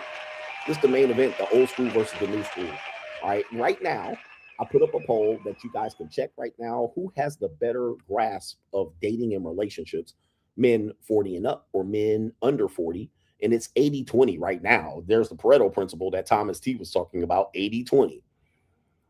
So what tends to happen, and I'll end the poll, it's 79-21. What tends to happen is everything goes in cycles. Okay, so we have, we have the boomers, we have the Gen X, millennials, Gen Z. Today, Gen Z men are the young men of the world. They're the men that are age, 18 to 30, 18 to 29, and they're the ones in the field. They're the ones outside, or they're the ones being told to go outside. They're the ones dating. These people have the marriage rates are lower and lower. Some people are married, but the marriage rates are lower. You do have men that are successful in the dating world, right? They're probably handsome or tall or have charisma, any of these things that people talk about, looks maxing, gesture maxing. They're doing something or have something that they're working with already. And then they combine it with another skill that makes them successful in the marketplace. Then you have people that are way outside of the window, right? They're here's William. They don't have a chance in hell. They're curious though. they're actually willing to explore what other people's experiences are and then make them their experience. For instance, King 6'8" the Great, or King 6'8" the Great, is under 40. So his experience, he's showing and demonstrating that he's able to be successful with women in a way that most men can't. So he's having women, approaching him, choosing him. Whereas then people try to interpret what's going on. People will just say, well, if he wasn't tall, he wouldn't be successful. Some people say, no, he has to be tall and has to do some skill sets to be able to get these women to do this, right? He also doesn't disclose which women he's sleeping with or not. So that's a little bit interesting. He's also amongst drunk women. So it's a little bit more interesting. But some men are getting none of that. So they're trying to figure out at a young age how to get that, which opens up an opportunity for men that have good experience with women to educate those men. So you have men that are less successful trying to figure out how to make it work. And they have men that are successful in their age group. They also have men outside of their age group that have had different experiences as well. Depending on who they find is going to be who they listen to. If a young man lacks experience and he wants to listen to a man that is in his age group that has experience, then that's where the problem lies. Because what that person is going to do is try to figure out amongst his demographic of men in his age how to do it. And those men are going to prey upon these guys. They're going to prey upon them. Initially, it will start off as giving advice. Okay, I'm going to give you advice. They're going to say, just be confident. Shoot or shoot. Cold approach. Be confident. Looks max. Gesture max. They're going to talk about something like this. Initially, it will be good advice, or they might demonstrate it. They may put on some meta glasses. They may go out and approach women in the infield, or they may use edited clips of them being successful, or they may use edited clips of them fucking some low range women. There's a variety of things going on there. And eventually these men will sell to that group of men. Okay. Because it's only going to be right. They're going to demonstrate so much success or knowledge and experience. Hey, look at me. I did this. I get this type of girl. I get that type of girl. Most of the time, you don't really see the receipts or the final product. You don't see them fucking anyone, right? You don't see any of that. It's most of them talking about it. I'm talking about how I'm successful with women. That is going to be appealing to men that are not successful in that age demographic. That's going to be appealing. You cannot stop it because men naturally want this. How do I become more successful? Then you will have people in the comment section to validate the successful men. All right, yeah, because every time I go out, and most times I do this, and when I do that, and if a girl really likes you, she'll do this, right? So they'll have these experiences that they talk about even in the comment section, or they'll make their own content, and they'll say, if a woman really likes you, she'll do this, and he might give you a story or two. I'll give you a story or two. Rarely any pictures, or if they show pictures, it's just pictures of the person out. All right, this is a picture of me out standing next to a girlfriend or next to a good-looking girl.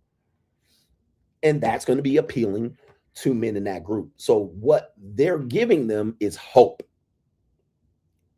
Okay, they're giving a man hope. For instance, okay, hold on for a second. I got to clear my throat. One of the things that people do about traveling content, okay, traveling content. What do people do about traveling content? Well, if you go here, the women are going to do this. When I go here, a woman does that. When I go here, this. I moved here and I travel and I met a woman.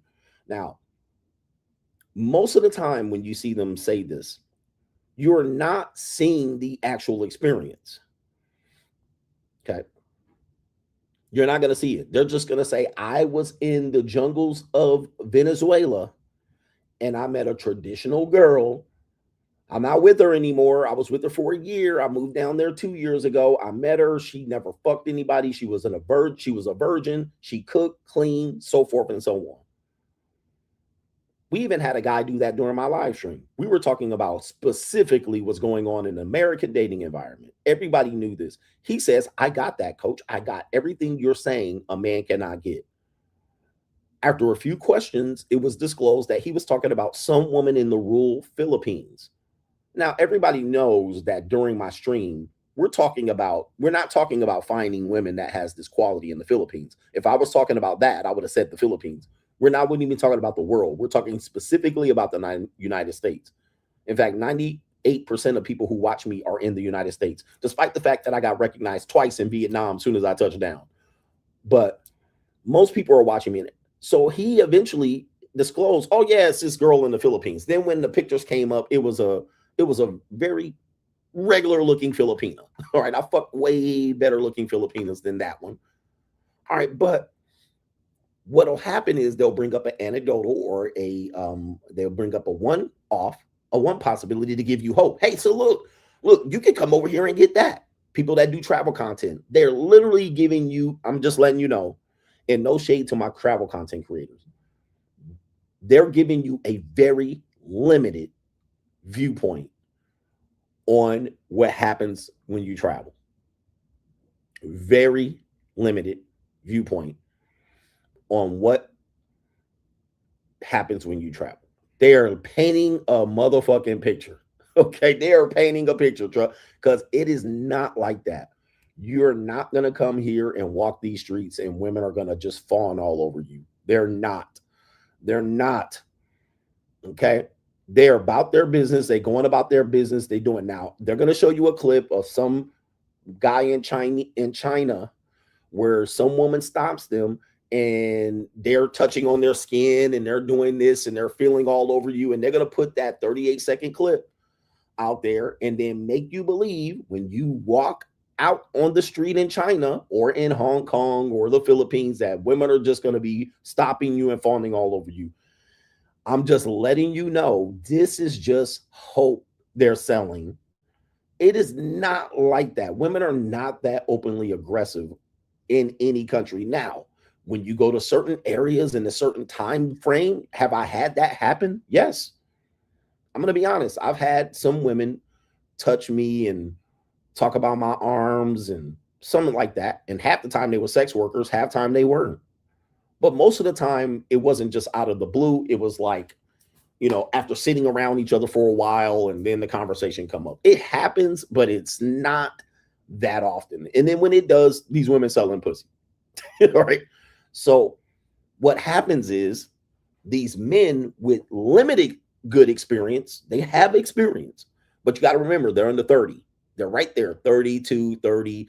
Their experience to me is limited because it only exists in being successful with women in a short time frame, which for me, I mean, I'll be telling you stories from 30 years ago, right? You definitely don't want to hear about when I was successful with women 30 years ago. Like that, when I was in my 20s, all right? Nobody want to hear that shit. All right. I had this one girl out here and I went to her house and I fucked her on a pile of dirty laundry. That happened. Right. And it was easy as 1, 2, 3. And I didn't expect to go over there and fuck, but I went over there and hung out. And all of a sudden we went to her room, cut off all the lights, and we started fucking on a pile of dirty laundry. Like, yeah, I've had those. And I nutted and I left and I dipped, and those experiences to me are small. However, for men who are not successful at all or less successful, that's a big experience. Yeah, the classic, I didn't even have to pay. I got it for free. I just went over there and I banged her. And like, to me, and I met the same woman 20 years ago. She was married, all right, but we were fucking in high school and in college. And then I met her again 20 years ago. She was married and we met at a Momo and I fucked her. But to me, for free, by the way, but to me, those are nothing burgers. Right? Those are nothing burgers. Those to me are not major stories related to success with women, because to me, success with women is long-term, not some short-term fling or hookup. However, most young men who don't have any of that, that's what they want. You think you want that. And I know you want that. So you're trying to figure out how to get that. I take that for granted. I'm like, I got many of those stories. That's nothing. All right. Where you're going to get destroyed is on the other side of the other stuff that I talk about philosophically. That's where men get hurt. You don't get hurt hooking up here and there. You might catch syphilis or gonorrhea or some shit like that, or you might get a woman pregnant, and there's long-ranging consequences to that. But I'm like, that's nothing. All right. That proves nothing to me. because it's not impressive to me, because I mean, I was somewhat successful as well. But so what happens is, I think men in that young age category will listen to men sell them hope. So if I say most men, when they come overseas, they're going to probably deal with a woman that is messed with other foreigners. So her work will be closely related to sex work. You see what I mean? Like, that is a general statement. You can probably say it is relatively true, not always true. And the only way you really beat it is if you are here for a long period of time. So you're in Vietnam for a year or 2 or 3. You can beat that. You can beat that case. Okay. If you're in Colombia for a period of time, 2, 3, 4 years, you're going to beat that and be able to meet women generally in the regular marketplace, because what will happen is you'll end up learning culture and language. You'll end up being integrated in a social circle. You'll end up working around regular women. You'll end up like that, so that when you're meeting the women that you're living around, you're going to beat that. You're going to be able to get that. But if you're there for 6 months, 5 weeks, 2 weeks, a week, you're going to be dealing with women that are very comfortable dealing with foreigners in a variety of ways. You're not going to be. So it is, to me, still generally true that that's going to be it, because not a lot of dudes are going over there for a year or 2 or 3 or 4. Not many men are doing that. There are some men, but they're a very small percentage. When I say that's who you're going to deal with when you're it is the truth. Now, then what will happen is somebody will say, well, coach, that's not true. Many men have met women, blah, blah, blah, blah, blah, which is a disingenuous argument. You knew what I was saying. You didn't acknowledge the truth in it. You just said, well, it's possible that you can meet someone. That's hope. Sure, it's possible. It's certainly possible. I didn't say it was impossible. I said generally that's what you're going to be doing. And it's going to be generally true. I've been to all of these countries that these people show on the internet and X, Y, and Z. Have I been there a long period of time? No, I haven't been there longer than 2 weeks, 4 weeks, and 5 weeks. But that's what's going to happen. All right. You cannot beat that shit, especially if she has a great grasp of English when you show up. All right. She's worked in the industry where English was important. If you think you're the first foreigner that fucked her, you out of your mind. Okay. If you think you're the first foreigner for her to fall in love and give you the goddamn Venus penis flytrap, you're out of your mind. There's a little Vietnamese woman here that works in the hotel. And she is what I categorize as a plain Jane Vietnamese woman. She's not a hottie. She ain't a baddie or any of that. But she is like a beautiful woman. You can see it in her spirit. She smiles. She got the whole goddamn Asian belle haircut with the bangs. Plain Jane in the face, no makeup, nice little body. You know what I mean? She's a little petite girl, probably about 5 feet, 5'1", 5'2". Wonderful smile, great conversation. She knows English. Okay, she knows English wherever else. She can have a great conversation with you. All she is basically she sits you down and she brings you drinks during breakfast.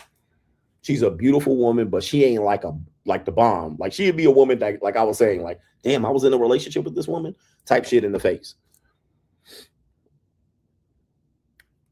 I had a great conversation with her.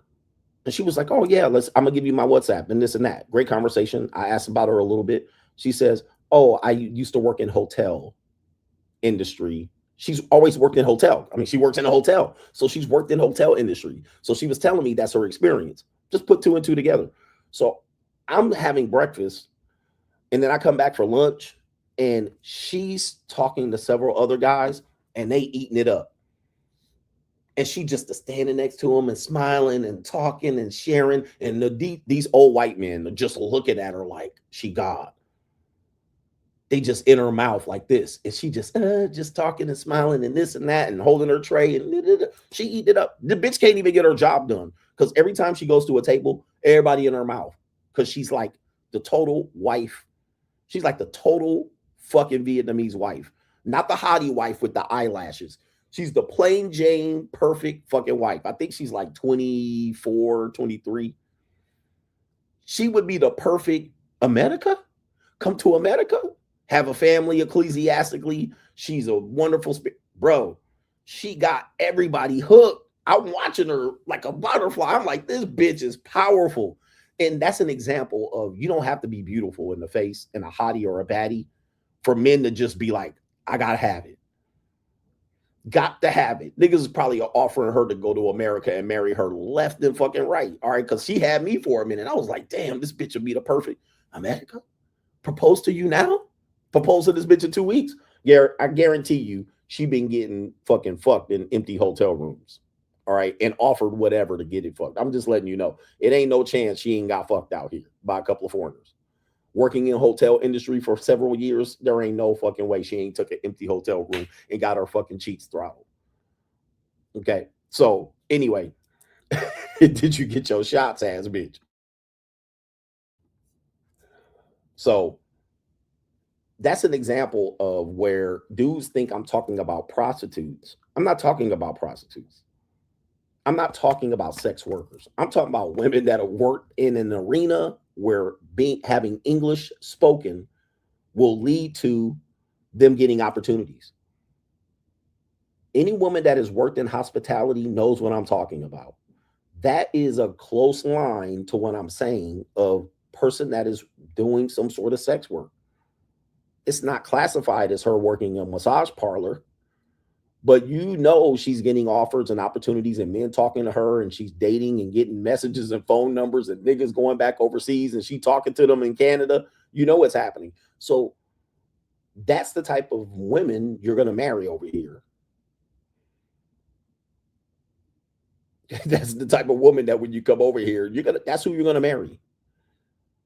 She's going to have that fucking line on the gray area line over here between black and white, right in the middle of gray. So that's where dudes will be like, well, most men I know don't marry prostitutes and sex workers and bitches that work at massage parlors. And I'll be like, okay, all right, keep going with that. Do a deep dive and find out why she know English so well. Like that's where you're meeting her. But that's an example of the hope that men are giving other men. So what will happen is they won't have that experience. These men will have the experience. I will say something that rebukes that experience and say, generally, this is what's going to happen based on knowledge and experience. Then the guys that don't have experience don't know who to listen to. So they go, well, I'm not going to listen to old school over here, Mr. Bitter and Hurt, I'm not going to listen to him. I'm going to listen to this guy sell me hope. And so I'm going to be like, okay, well, it's still possible then. Okay, yeah. It's still possible. As long as they believe it's still possible, then you cannot rationalize with them. You can't be logical. They don't have they don't have the experience. They're going to live the experience of somebody who is disingenuously presenting hope. That's all that happened. So fuck the guys that's not going to give me hope. Coach, we need hope. I'm going to go to Colombia one day and meet my wife. I'm just letting you know. When you book that ticket, you're going to get a reality check when you touch down. Right? So you're going to spend X amount of dollars. Let's say it's $600 to $800 for a coach ticket. You motherfucking sitting in a row of people coughing and sneezing on you. If you want to upgrade, that's $4K on the business class. You're going to get down there and ecclesiastically land across the street in a cheap motel or across from Parguetas. When you get out there, you're going to see nothing but hookers out there all night long. You're going to wonder where you're going to meet the nice girls. So you're going to leave Parguetas if you have a trip more than 5 days. If you don't have more than 5 days, that's where you're going to be at. And then more than likely, you're going to fuck one or two of these women. I'm just letting you know. At the park, you're going to fuck one or two of them because you're going to be like, I'm here. Because you think you're going to go somewhere and they're going to cold approach you and come feel on your arms and say, hi, happy foreigner. I can't wait. Marry me now. It ain't going to happen. It ain't going to happen. I'm here to tell you, it's not going to happen. You're going to be here for 5 days, 6 days, a weekend trip. No bitch is going to approach you at all to touch on your fucking fat stomach. Just to let you know, bro, it ain't going to happen. So then what you're going to have to do is you're going to have to get up and move to the next place, because what these travelers like to do, we're just talking about the travelers, just giving hope. What they like to do is, oh, you're here, but you're in the wrong place. Oh, you're in Manila? You got to be in Cebu. Oh man, you're in Manila. They didn't tell you right. What video? But yeah, see, all the good women are in Cebu. So now I don't know if you guys know, you're in Manila, booked your hotel, and now you staying a week in Manila, and you meeting bitches in Makati, and now they're telling you you got to go get on an airplane flight and go to Cebu City. That's where they all are. And then when you get to Cebu, they're going to be in Padawan. Then when you get there, they're going to be in the Batangas. Then when you're there, they're going to be in Angela City. They're going to have you chasing. Oh, but the good one's over here. All right, you're going to go to Colombia, land in Medellin. They're going to be like, oh, man, you in Medellin? Well, man, you got to be in Cali, Colombia. Cali? Oh, I didn't. Where's Cali at? Oh, it's over here. This is where the regular girls are. You're in Medellin, where all the hoes are. Or when you get to Thailand, you're going to land there in Bangkok, and then you're going to drive an hour or so away to get in motherfucking Pattaya or Pattaya. Then they're gonna be like, you got to be in Phuket. Right? Dude, they're gonna always fucking move the goalposts on you. Okay, they're gonna move the goalposts. You're gonna spend all that motherfucking money to come over there, and when you get there, they're gonna be like, oh, that ain't where it is no more. You got to go over here. Tell me I ain't lying. Press 1 in the chat if I ain't lying. Have you seen this shit? He says scavenger hunting. Scavenger hunting. This is the epitome of motherfucking hope that they sold you. They done sold you that crack, and they was like, oh, it ain't popping like that no more. They're gonna do that into the Dominican. You're gonna be like, I'm in South Sua now. Oh no, you gotta be in motherfucking Punta Cana now. Oh, they moved to Punta Cana. You gotta go to Punta Cana and go all the way an hour inside the village now. Don't go to South Sua. Don't go to Cavallate. Don't go to motherfucking Puerto Plata. You got to go now to Punta Cana. Punta Cana is it. It ain't there no more. They closed up shop there. There ain't no but hookers over there. They cleaned it up too. All right. It ain't there no more. So now they motherfucking be over there. You didn't get over there. Oh, I'm in Brazil. All right. Where you at? I'm in Rio de Janeiro. You in Rio? Nah, you got to be over there. You got to go like an hour and 2 hour bus ride over there. I can't remember the name of the city, but you got to be over there now. All right. You got to be over there. It ain't there no more. That's what happens when they move the goalposts. That's when they sell you hope. They sell you hope. And it's not just them. It's everybody. They got to be like, okay, same thing. All right. Oh, it ain't at the bars and nightclubs anymore. Now you got to be at the gyms. It ain't the gyms no more. You got to be at the lounges. It ain't the lounges no more. You got to be at the minute you got. They got to, yeah, Sao Paulo. You got to be, no, don't go to Rio. You got to be at Sao Paulo. They do that shit all the time, bro. They gonna do that shit all the time. It ain't here no more. It's there. It ain't there no more. It's here. You got to do this. And then when you go there, since you don't have experience and you're gonna listen to the young dudes, the new school, they're then gonna tell you how it's done. But they're gonna be like, you gotta do it this way. You gotta do it their way. You gotta get a course. You gotta sell this. You gotta do it their way. Yep, it's the farmers markets, it's the festivals, it's the fairs, it's here. Is this the new place? Is this the new gym? The gym's the new nightclubs, the nightclub's the new gym, Sao Paulo's the new Rio. Trader Joe's is the new Whole Foods. Whole Foods is the new Trader Joe's. They're literally selling you hope and then having you on the scavenger hunt, a wild goose chase to try to execute what worked for them. But then by the time you do it and get your money together and get there, or your style or your looks maxing, whatever it is, it's going to change. It's going to change up. And that's called hope. But with hope, they will literally move the goalpost in the middle of giving you that hope. All right. So then when you finally say, okay, I'm in, I'm locked in, tell me what to do. Soon as you go do it, they're going to move the goalpost over here. Oh, well, it was there, but now it's here now. It was confidence. Now it's looks massing. It was looks massing. Now it's trust fund baddies. Now it's trust fund baddies. Now we're going back to pogs.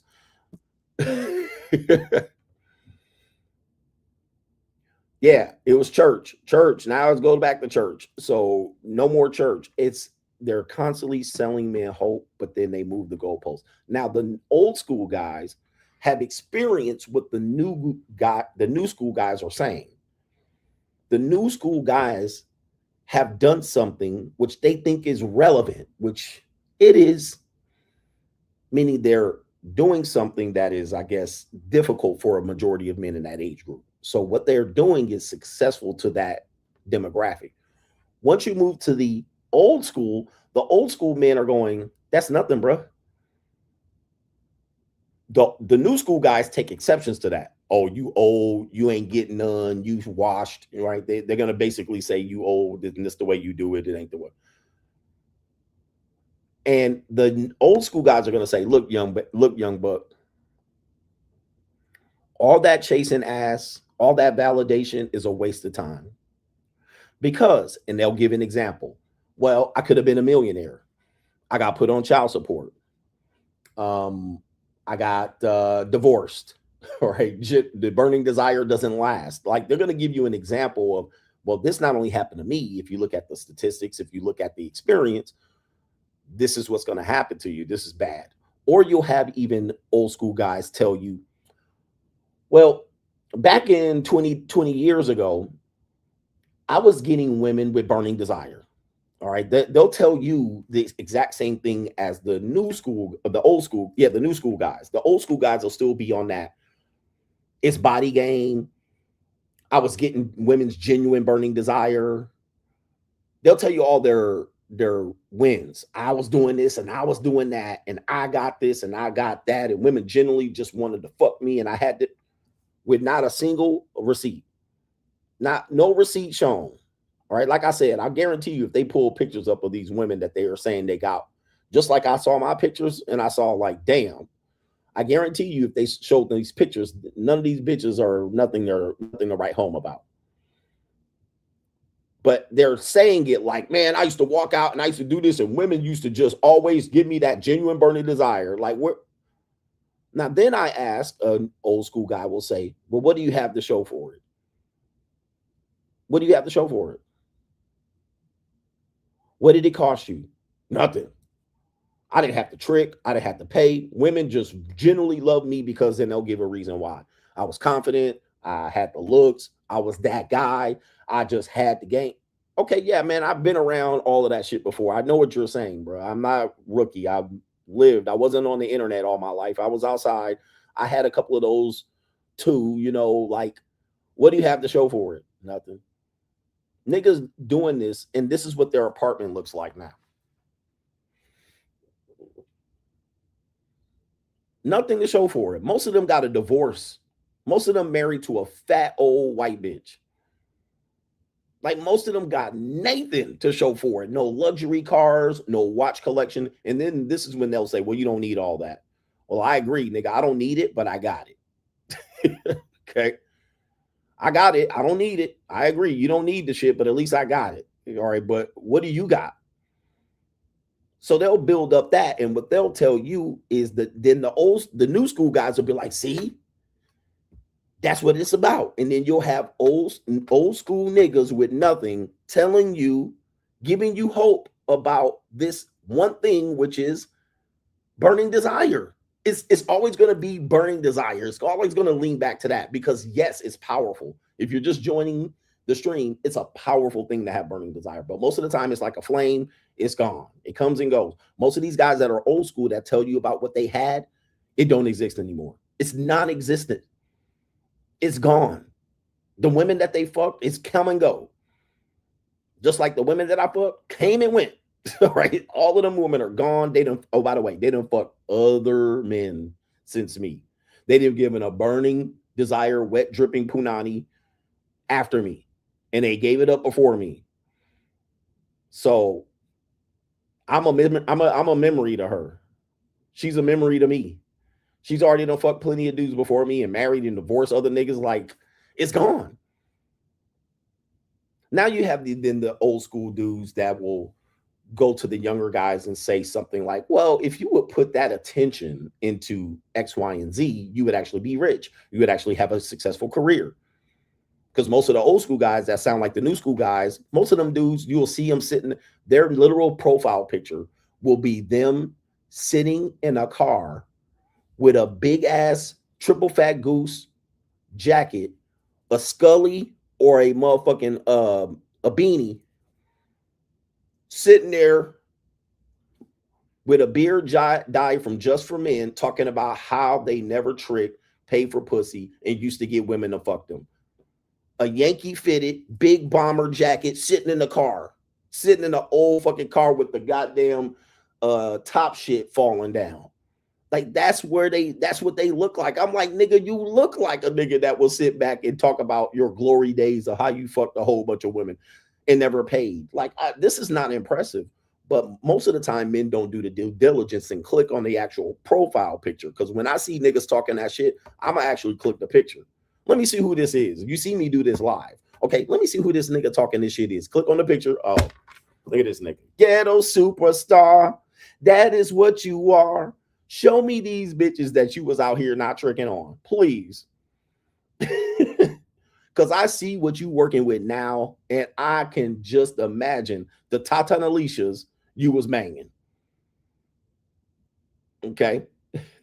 I can only imagine, just looking at how you exist today, the results of all of your ecclesiastical burning desire game, looking at where you sit now, you wasted your fucking time.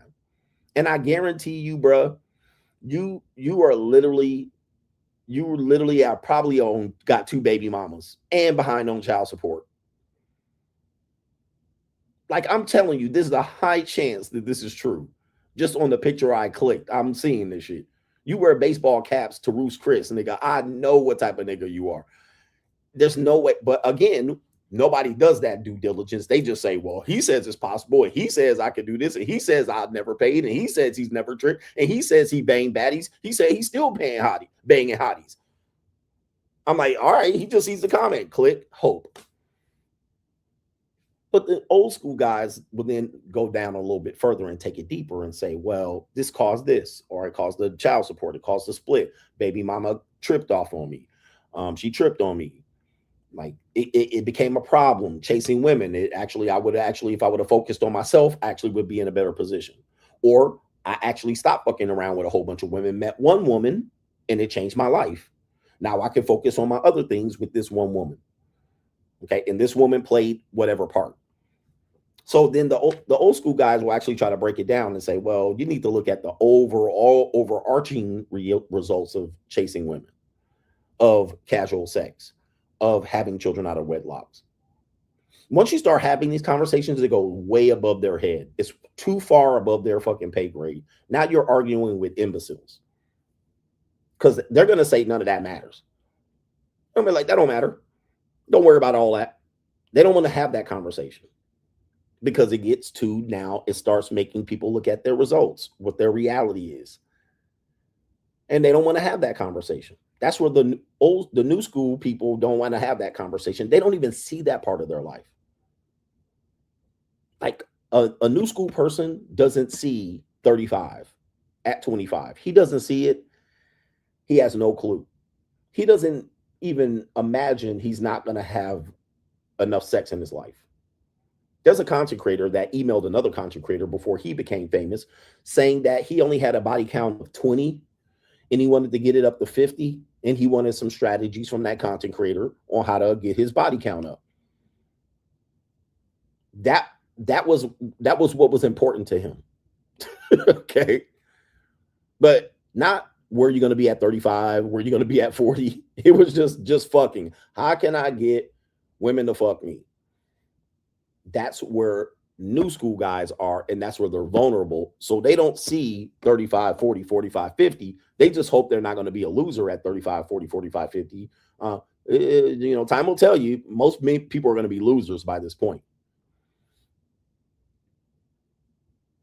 But most of the guys are going to be losers. But then you will find that most dudes in the new school, they don't want to hear about old school tragedy.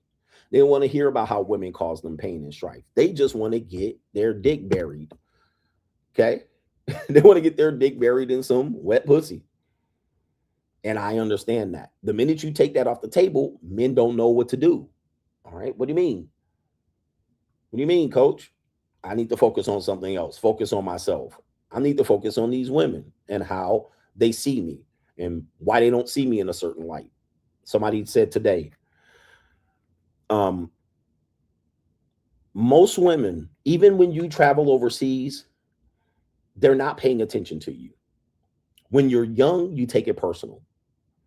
Now, what we'll say is we'll say shit like this. And I say this too.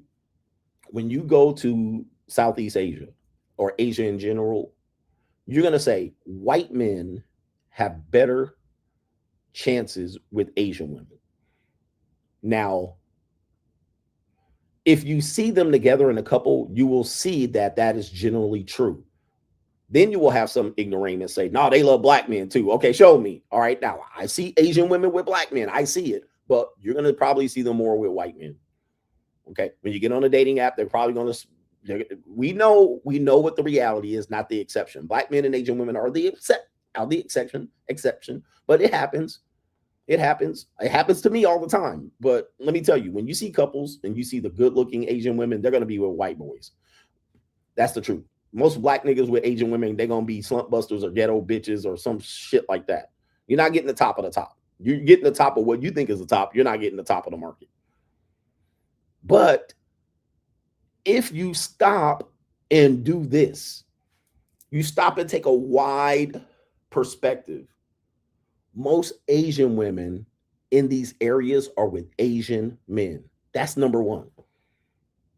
If you just zoom out, most Asian women you're going to see, even in the tourist areas, are going to be with Asian men, not white. Number two, then they're going to be with white men. Then when you go down, it's going to go. So that's just the wide lens. So while we're arguing about what Asian women like and what they don't like, if they are with tourists, they're going to be with white guys first primarily. And by the way, there's not many black men that travel. So that's the number one thing. I know black dudes will be like, when you travel, not many black people are traveling. Despite the internet saying the passport bros or this, black men are very, very short supply when you travel. Some areas it's more, some it's less, Cebu City. Most of the time in the poorer, denser areas, it's going to be black men there. Once the scale rises up economically, way less black men. So then the conversation about who Asian women are going to be with is obviously there's more white men traveling, way more across the world than there are black men traveling. It's just a number thing. But then when you just take a lens out and say, I'm going to stop being personal. I'm not going to take what women do when they pick people personally. You take a wide lens. You're going to see more Asian women with Asian men. Then you're going to see them, if you see them with foreigners, they're going to be white men. Then you stop this. Let's see the people who aren't dating. Like they don't have a boyfriend and girlfriend. Let's see who they're paying attention to. And I did this in Hong Kong. I did this in Vietnam. I said, I'm going to watch if when this person walks by, does he get attention versus me, versus anybody like me. And when I pull back, what I notice is, and this is going to be a hard reality. I want you to remember this. This is very, very, very important point. Women aren't paying attention to the majority of men. I don't care if it's a nigga that you think is going to get the woman's goddamn eye. Most women aren't even paying attention to men in the grand scheme of things. Now, this is where you're going to choke on a fucking reality pill. Pause. I was in a fucking Hong Kong mall and I said, okay, let me see what the women are looking for. And them women was looking for Ubers, escalators, and places to shop. There were white men, tall white men, old white men, fit white men, black men. It was all Indian men, everybody. Not one motherfucking Asian woman was paying attention to any goddamn body. Nobody. They wasn't cutting eyes. They wasn't cold approaching. They wasn't talking. They wasn't whispering hi. Only one woman said hi to me, and I thought she worked there, so I didn't even follow up. I walked into Lululemon, all right, in Hong Kong, and I walked by her. She was like, hi, and then left. And I thought she was an employee, so I didn't say nothing back. And then I was like, oh, damn, that bitch wasn't an employee. It was a nice looking Asian woman. Most women aren't paying attention to men at all. Now, this is where the old school meets the new school. New school men have to understand, unless a woman has got alcohol or she's a sex worker or you got money, they ain't paying attention to you. You can be kind of tall and fit and still 90% of women are not going to go and rubberneck and turn their eye. They not even going to look. They're not. And then it's the one guy out of fucking 98 that she saw, she might like a 10% of them might look at that one guy. 10% of women might look at that one guy out of 100. They're not paying attention. They're not looking for it. They're not looking. So all of the things the new school men worry about, this and that, and charisma and this and swag and this and that, it still requires you to jump out right in front of them bitches and be like, look at me. It still requires you to do that. Most of them are on another mission. And it ain't getting laid. It ain't getting sex. It ain't talking. It ain't getting no phone numbers. They just still be like, huh? And you're that guy. And she'll still treat you like, huh? What? You're half that guy. You're a decent guy. And you stop them. They like, what? What do you want? Still walking away. It ain't going to be no easy layup. Now you still got to shoot shots and put shots up and talk and charisma and walk. Look, let me show you something. Let me show you. Where did I put that? Where did I put that on Instagram? Let me see. Let me go to my Instagram. It might not be there no more. It's my Instagram story. So with that being said, it's still a risk for the woman to put herself out there. And this is where guys will be like coming up with theories then. Theory this, theory that, theory. And I'm like, bro, and look, take it from Asia, because that's where somebody go, well, that's Asia. You could take that anywhere. Atlanta, Houston, Dallas, Tupelo, Mississippi, same fucking thing. You could go to Las Cruces, New Mexico Mall and walk clean through that bitch, and not one woman will look at you. Not one. Not a single one. And you could have swag and good shit on, and you could be walking with a limp. You could be walking with some motherfucking swagger. And most of the time, nothing. Maybe 1, 2 here and there, onesie, twosie. Here and there, skis. Press 1 in the chat if you know what I mean. We're not arguing this. There's gonna be this one nigga sitting up here, not me. Everywhere I go, women pay attention to me. I mean, well, if you're causing a scene, people pay attention to train wrecks too, and car accidents. But everybody knows what I'm talking about is generally true. Okay. Right here. It's generally true. So this is kind of the thing that's happening here. Is then people will say, well, that's when I go out, people pay attention to me. I don't know about you. And they'll give a reason why. Okay. Does that work for most people? No. All right. It doesn't work for most people. All right. And also, as much as you're causing a scene to cause attention for women to look at you, I can guarantee you more haters looking at you than women. More cock blocking ass niggas. More white knights are looking at you. You're drawing their attention too. More niggas, they're dirty macking ass niggas are watching you too. Okay, so you didn't caught their eye too. All right, as much as you flashy or whatever your confidence is, or your aura and your aura maxing is causing women to look, you already got 10 more hater ass niggas looking at you too. All right, niggas ready to rob and steal from you. All right, so you probably get stolen on. Like, these things are happening. This is true. I'm gonna pull this up here.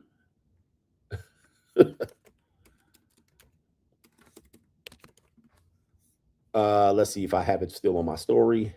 Still pulling up. No, my story has expired, so I'm gonna have to pull it up on this. All right, so this is me in Vietnam, and I'm gonna do the super chats here. I'm gonna do the super chats. Let's see here. Let's see. Okay, here we go. Yeah, I walked into a bar yesterday in Vietnam, and I walked in, and there was a hating ass white dude looking at me, hating like a motherfucker. I was like, nigga, can I buy you a drink? Nigga, what? Why are you looking at me with such disdain? All right, he was just hating, and everybody else was enjoying me and just chilling. All right. It was like, okay, this dude got a different energy and shit. All right, but it was this white dude just looking at me with hate and disdain. Like, nigga, what you want, motherfucker? You hate me because you hate me? But it wasn't about me being white or black. I was like, nigga, what is your problem, nigga? All right, but last thing is the tricking conversation. The tricking. All right, so for new school people, tricking is like they can't see it, they don't understand it, and mainly because they don't have the money. Let's just be frank. These people don't have the money. So what you see as an expense just doesn't make sense. So it's not the fact that you're tricking. These typically men don't want to buy anything. These are niggas that say take girls out to coffee dates, these type of things. You hear this stuff that young men are going to say, men under 35, under 40, coffee dates and this type of shit, where women have now adjusted to that and realize they don't sympathize for you for the fact that you have expectations to pay. It's going to limit your dating options. I have a video of a woman saying that I can go on 10 dates a month and it doesn't cost me anything. For him, men can't date 10 dates a month. So men will develop strategies as to not pay, whereas any payment is going to be seen as simping or tricking. Whereas a person that does have it, typically over 40, not all men over 40 will call things tricking. He will trick. All right. And he like, yeah, bro, I'm just getting right to the point. And he will trick on younger women. All right. Typically when he tricks, it's going to be younger women. And they're not going to be very attractive women. They're not going to be baddies. But he's also interfering with the marketplace for younger men. So there is going to be some dick policing related to that. All right. Tricking is low. Tricking is not what you want to do. And then what these men will say in the new school is you're not going to get burning desire. Remember, burning desire is what the young men are chasing. That's what the new school wants. And that proves something to them. That woman really liked me. It's a wonderful thing. But when you're over 40, you've already had burning desire. And you realize it's cheap, right? It's a cheap pop. They call it in World Wrestling Federation. It's a cheap pop. It's like when a wrestler comes out and he's the bad guy, what's a great way to get a reaction from the crowd? Okay, let me just show you this. Here we go.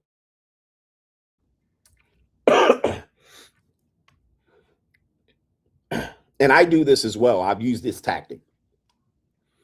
You come out, you're the bad guy, you jump on the microphone. You pick up the microphone. What's the first goddamn thing you can say to get a negative reaction from the crowd, a cheap pop for them to react to you? What's the first thing you can do? Well, I'll tell you what it is. No, you're already the bad guy. What's the best thing? I got the microphone. The first thing you can do, insult the crowd. All right. So what are you going to say? All you fat motherfuckers in San Antonio, you're in San Antonio, all you fat motherfuckers in San Antonio, boo, right? They're going to go crazy. This city is full of fat bitches, Charles Barkley.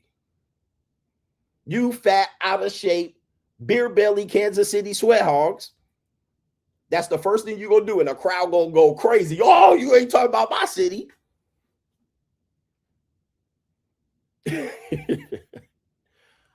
That's a cheap pop. It's cheap. It's instant. It's guaranteed. I can criticize your city. I can say something egregious about you and insult you and everybody around your city and up and down your podunk town. I do this all the time. That's a cheap pop. It's a cheap way to get a reaction and get people to pay attention to you. Same thing as burning desire. It's a very cheap pop, right? What'll happen is you'll do something once, you'll do something over and over again. It will finally work. And then what happens is, since it worked, I'm going off here. You go to a bar, nightclub event, you're a young guy, you're in the new school. You go to a frat party, house party. You'll go 80 times to this type of event. 77 times, nothing happened. 3 times, something happened. You got a drunk girl. She was feeling on your balls. She was all on your neck. All right. She had a boyfriend. She chose you. 3 times out of 80. 77 times, nothing. 3 times. What happens? You go, wow, That one time, it finally paid off. You got that cheap pop. Then it didn't last, right? It flamed because now she's a story. I went to this party one time. I went to this club one time. I went to Cincinnati one time. She's just a story now. It's gone. Then you'll keep chasing that. So now you go to those type of things again to try to chase that success. We call that chasing the dragon. All right. I got to get that again. I got to get that again. I got to get that again. And then you start doing what the guys that are successful doing it do. Well, it was this. It was my aura. It was because I was tall. It's because I was black. It's because I was muscular. It's because I had game. I had charisma. I got this and that. Most of the time, it was the right place, right time. And nigga, it was a percentage. It was something was going to happen. Yes, all of those things work in your favor. But you got the drunk skeezer. Y'all had a good week or two, a good night. And now you're like overanalyzing what it was. And now you got to teach everybody else, the people who don't have success. Oh man, I had this great. So then when the guy comes along and says, dude, I just pay for that. I just pay for that, bro. Look, you done went out there 80 times and you wasted 80 times. And then you fucked who? The girl you fucked was like what? All right, comparatively. Then I say, I'll just go directly to that. The dudes can't understand why you would do that. Why would you do that? Why would you do that? Why would you pay $150? All right, in Vietnam, we talking about $50. It's as low as $50. As low as $50. I mean, listen, I ain't saying to do it, but you can get it for $50. All right. Now, is it going to be burning desire? Probably not. But, you know, if you got good sex game, she's going to be like, damn, I wasn't expecting that.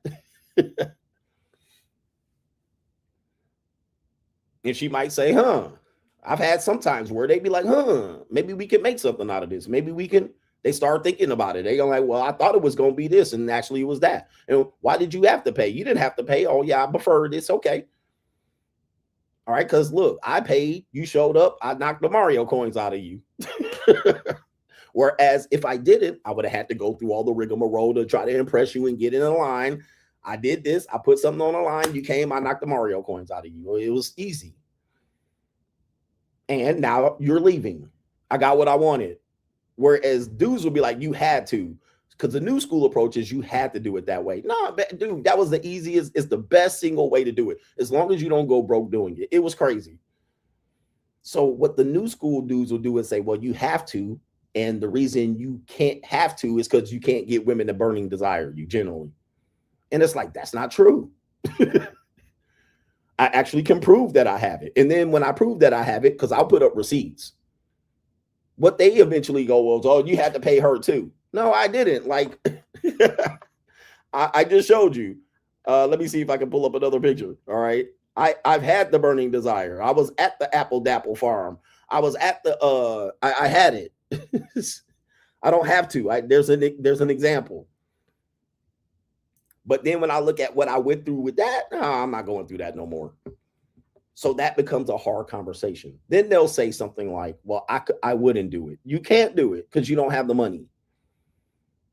Number one, you don't have the money, the means, the opportunity. So you can't do it. Number two, if you could do it, you probably would. Because most men that end up in that situation end up realizing that it makes no fucking sense to jump around here doing what the men who don't have it are doing. It is very rare for me to hear men with money come around here and say, I'd rather go get women for free. I don't hear it. I don't see it. This is a hard conversation, I know. I don't see men with money doing what young men in the new school are doing, choosing to do it. In fact, I have it on good authority that a man who has his brother plays, and he contacted me during a coaching call. He said the young NCAA football players that are getting the NIL money, almost all of them are tricking. None of them, because back in the day in college, you used to do the Ray Allen, where the bitches will be all on you and this and that. And like, that's how it used to be in the 90s. You'd be up in Ray Allen and the bitches be on you at the college and they be throwing pussy at you left and right and this type of thing. He said, nah. He said, them dudes is getting money and they tricking on the college girls on campus. Because the college girls today are doing sex work. They're willing to get paid for it. And if, as long as they know if he has money, they're like, okay, give me a couple $100. Give me this and that. They tricking on him. That's an example. Now, are all of them doing it? No, I can't say all of them are doing, but what I have was on good authority. He said, my brother he's playing on a top Division I football team and they getting the NIL money and they tricking. All right. They tricking. They out there ecclesiastically paying. All right. And we seen a couple of these dudes doing it. The Travis Hunter. What did he end up with? What did the guy from University of Alabama end up with? Let me get to these super chats here. All right, but you can imagine some 21-year-old superstar athlete with millions of dollars playing football, 9 football games a year, 12 football games a year, that they're out there. Oh, they can get it. They can order farm. Them niggas are like, I'm not going out to the club. I'm not going to hang out. I'm a millionaire athlete. I'm not about to sit out there at the nightclub, at the corner bar with the rest of the motherfuckers at the frat house. I'm not about to do that. They don't have to do that no more. They got money. They can sit at the crib. They can have them a loyal girlfriend, and they can have the bops that they pop off and trick off of. They like that. Why? What's the point? I don't have to juggle 5 girlfriends no more. All right, I can get this fine little college bop, easy peasy, slam dunk. Hold on for a second. Let me see this. I'm showing y'all too much. Okay, here we go right here. So this is me in Vietnam, y'all. Where we at? This is me in Vietnam. Shout out to me in Vietnam. I want you to show this sequence. This sequence, this sequence happened pretty naturally and organically. This is me here, and as you're going to see in one of the next footages is 2 older Vietnamese women. One woman, they're both interested. Now, these women I can confirm are not what you think are sex workers, all right? Because I know where they are. They're not here, all right? The lady boys are here. But I want you to watch what the women are doing. And this is an example of organic catching a woman that has some interest in you. All right. And somebody's going to say they're sex workers. I can tell you that they're not. All right. But we're going to go now. I can tell you that they probably would have took some money. They would have took some money, but that's neither here nor there. So let's play the video right here. All right. So this is me walking down Walking Street. All right. And that's me filming. And then boom. All right. Right there. So typically sex workers don't operate like this. All right. I can tell you how they operate because I know, but they would have took $50. Now check this out. There she is walking right there. All right. There she is coming back, but the partner pulled her back. That's how you know they're not sex workers. All right. Because if they were sex workers, the partner would not have pulled them back. All right. They would have just went in for the kill. Sex workers are aggressive. All right. They're aggressive. They don't get pulled back. The friend don't pull them back. Okay. But that was literally organically what people are chasing, that thrill of women like, oh, he's interesting. I want to know him. I want to get to talk. So she tried to come back. The Red Hills tried to come back and her sister pulled her back. Nah. And so now I'm on a chase and I'm like, okay, bring here. And I'm like, here, tell that girl to come back. Now this is later on. And people are going to say sex workers don't walk away from men. Sex workers do not walk away from men or tricks. Okay. But this one is leaking. All right. And there she is. She's still trying to come back. But look at her sister friend pulling her away. And I said, stop. Now watch this. Did you see this? I want you to see this. There was a woman that walked in between us that literally was saying no. Watch this. You're going to see it. I'll play it again. It was a cock blocker. There's a woman that walks in between us. She has a white light jacket. She's doing like this. She's going like this. She like, no. Watch this. I'll play it again. This is not sex worker activity. Sex workers walk up to you, 3 of them at one time, and put their hands on you. Let's watch this shit again. Let's watch this shit again. And then she's like, what do you want? That's not what sex workers do. They be like, hey, where we're going? What hotel are you staying? Where are you from? They're not smiling like this. All right, so let's see it right here. This woman is smiling. She's looking at me like, What kind of fuck you give me? that's how she looking. I'm going to play that part again. See, watch this. I'm going to see if I can pause it. So that's her walking away. Watch this woman that walks in between the camera, right in front of the camera. Look at that, bruh. What? What kind of fuck you give me? Not you cock blocking. And they was all behind me walking. All I'm doing is got my phone up. Not you cock blocking me. All right, let me see if we can get it here. Let me see if I can play it and pause it. Right here. Look. No, Mr. Negro. No, you can't have her. Like, hold the fuck up. Why you hating from outside the club? You can't get in. She literally tried to cock block me. Why? What am I doing? She said, "Tu beaucoup." What kind of fuck you give me? All right, Ling number 3 trying to cock block me from the backside. Pause. All right. Look, nope, you can't have her. You only can have me. Bookworm Ling, bro. What is this bookworm bitch doing? Because I'm hitting on the other girl. The other girl hitting on me. Bitch, your bitch chose me. Your bitch chose me. She hate from the sideline like you hating ass niggas on here, bro. But CGA don't have receipts. All right, burning desire. Look, I end up not getting this woman. I end up getting another woman, all right? And I paid the other woman. I could have had her and ran the game and begged her and come here and played the come hither game, and she pulling her away. For me, I know my value. I'm like, I'm not about to compete for no Vietnam pussy on the street. I am not about. See, this is where y'all get the conversation about tricking. Coach, you had to pay. Bro, you know what I'm not going to do? I got 2 cock blockers and 1 bitch that's interested, and 2 women cock blocking me. You think I'm about to chase her down Walking Street when I can go over there to Japantown and pop off 2 lings for $75? Bruh. See, that's when y'all get to this tricking conversation. You had to when you can't pay. Bro, you know what I ain't fixing to do? Run no game on that bitch.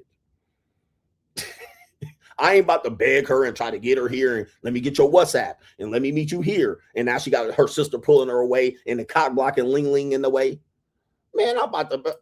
So let me show you what I eventually did. I was like, all right, let me put it into this goofy ass shit. Here it is right here. All right. So here we go right here. I end up saying, all right, here, look, I'll take both of you. All right. We'll take both of you for the win. That's what we doing. What kind of fuck you give me? All right. I told you I didn't get her. I got both of them. I'll take both of y'all little goofy broads. All right. And she want to get dominated. I know she want to get dominated. She looking like. I like to get dominated. I like to. Choked, whooped, spanked, told what to do. I need a man to take charge and let me just, be goofy. City boy! City boy!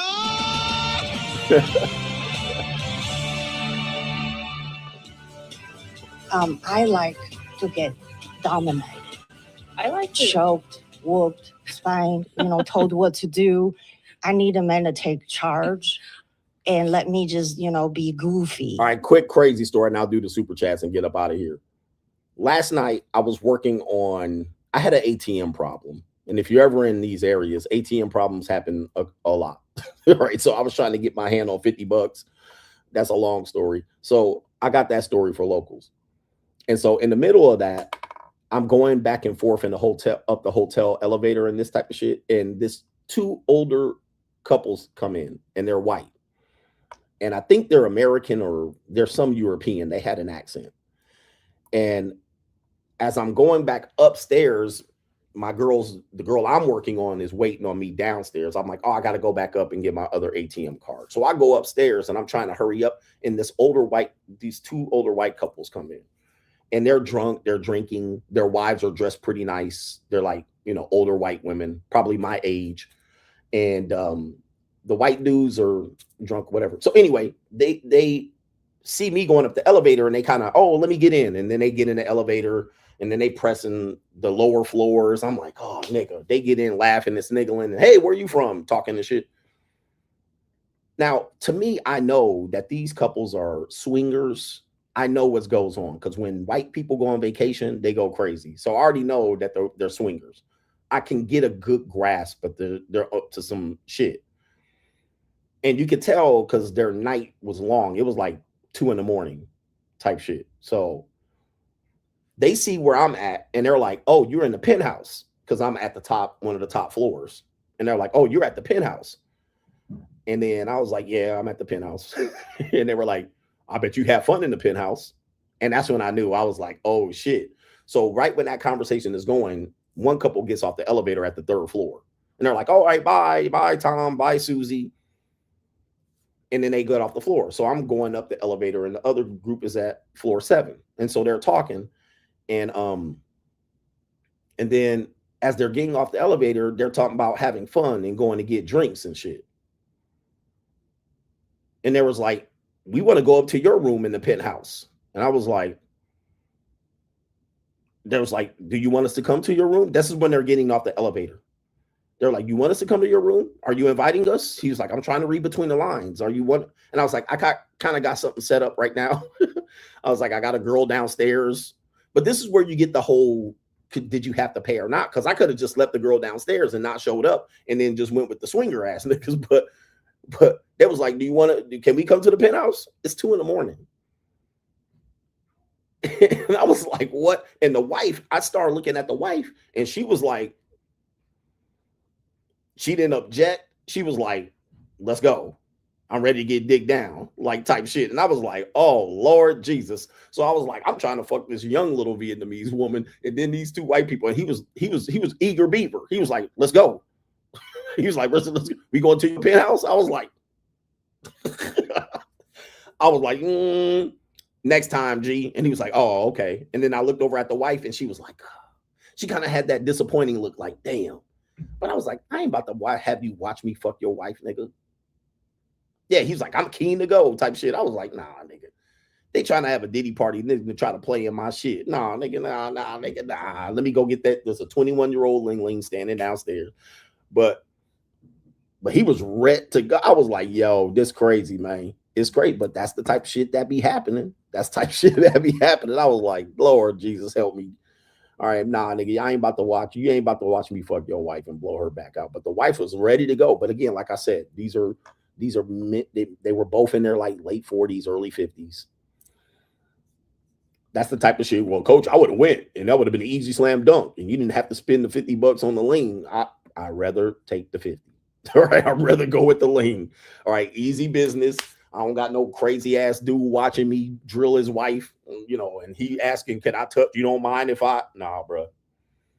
You can't get in, nigga. Just stay on the outside, bro. Anyway. Let me do these super chats. Old school versus new school. Now, by the end of the stream, who do you think has the better strategy? Who has the better grasp on dating and relationships now? They said you was a nice side piece. Yeah, they was wanting, dude, the look on his face, he was ready to go. Like, he was ready to go see me drill his wife. I was like, yo. And she was having no objection. She was standing there like this. She was like, and she was like a skinny white woman. All right, skinny old white woman. Like, it would have looked like a wreck under there, under her clothes. But I was like, I didn't come here to swing with no old white people. I came here to fuck linglings. Well, I came here for other reasons, but I'm not here for white women. He says, how come they always white? Because that's what white people do. White people have been doing that fantasy for a long time. All right. White people have been doing that fantasy and letting niggas bang their wives. Like, that goes back hundreds of years. That is ingrained in our culture. Okay, that is not a new phenomenon. They've been having niggas bang their wives and for a long time, and sex parties and Diddy parties, and that goes back hundreds and hundreds and hundreds of years. All right, certainly it goes back. And white dudes got the worst, craziest fetishes of all times. Craziest. I'm not a white dude, so I don't know. But, you know, of all the people who have the wildest fetishes, it's got to be white people, Europeans, meaning that their fetishes are still somewhat like, yeah, they got the crazy fetishes, especially when they're like, when they're married, like they'll have a marriage in the family and they'll put their wives up to it too. Asian men do this too as well. Right. I mean, I've been in those situations where white dude was like, you can have my wife, all right, have her way. She's so lucky to have you. And you're like, it's not a best way to perform. It's definitely a difficult way to perform. You got to be prepared for it. Especially because white dudes want to watch. Asian dudes will be like, all right, just bring her back. Right? Just bring her back when you're done with her. White dudes want to be in the room. And sometimes they want to play in there, or they'll do some Diddy shit and like, let me get the sauce and pause. And also, it's almost always older white wives. It's almost older white wives, 40, 50, 60. And that's always the case. It's always an older white guy. It's not always going to be a younger white guy. See, the thing about white women and young white women, they will get a stain on their reputation for getting banged out by black men when they're young. So you're rarely going to see younger white women engage in this or be allowed to engage in this. It's always going to be older, 45, 50, 55, 60, 65, 70. By that point, nobody cares if she got banged out by some niggies. But military's an exception. B Jizzle, I came across a video of O'Shea and he presented the old cop carousel to simp pivot women perform from their prime to their decline. His end message was, despite women's poor choices, men still need to step up and save them. Why do men still promote this savior garbage in 2026? I've often found it odd, especially when it comes to Black manosphere content creators who have so much vitriol towards black women, but it's still, we got to save them type of deal. Okay. Larry C says, did you know that the roundest night at the Ling Arthur's roundtable was Sir Circumference? He says, I guess he got to eat too much pie. Shout out to you and the Coach Gang, as well as the best group anyone could ever dream of being a part of, which is the Money Mindset Gang. Shout out to you. J Flow, he says, I would have no clue about dating scene at 49 if I hadn't seen the wild shit on Locals. You're saving lives out here, Coach. Shout out to the Coach Gang. Also, differently, when you bring that up, men that are older and divorced, one of the consequences of divorced older men is that those men are out here. Whereas since the divorce rate was relatively high over the last 10 years or 20 years, there's a lot of older men out here. Now, some of those older men are dating younger women.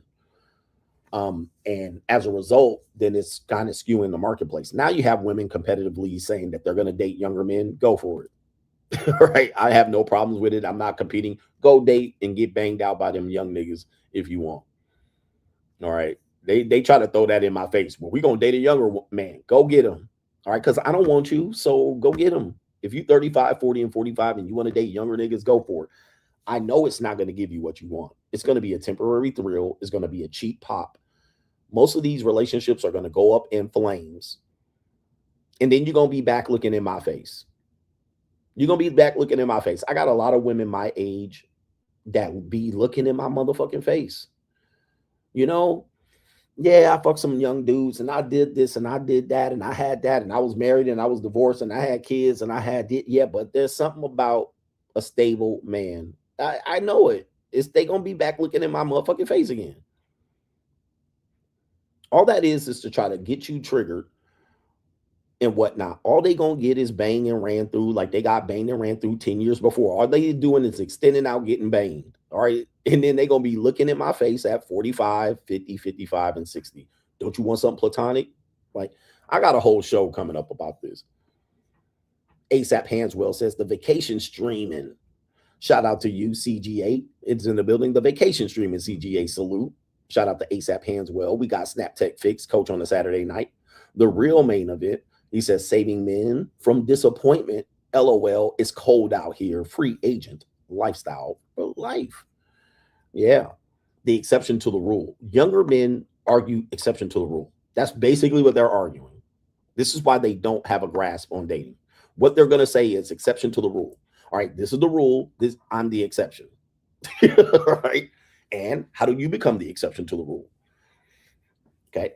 And I'm like, that doesn't prove you know what you're talking about. That doesn't prove you have a better grasp on dating. It proves that you were the exception to the rule, which is fine to me because I know there's always an exception. I think the exception proves a rule. If you are successful, that means 9 men are not going to be successful at doing what you're doing. Another one is when dudes say, I'm gonna just go date older women. I'm gonna date older white women. I'm gonna date women with money. Hope strategy. I'm gonna get me a loyal woman. I'm gonna get me a woman that ain't gonna cheat. Oh Lord, like good Lord, there's some good women out here. All hope. Where are the good? Okay, listen. If there's some good women out here, let's be frank. If there's some good women out here that are single and available, why is it so hard to find them?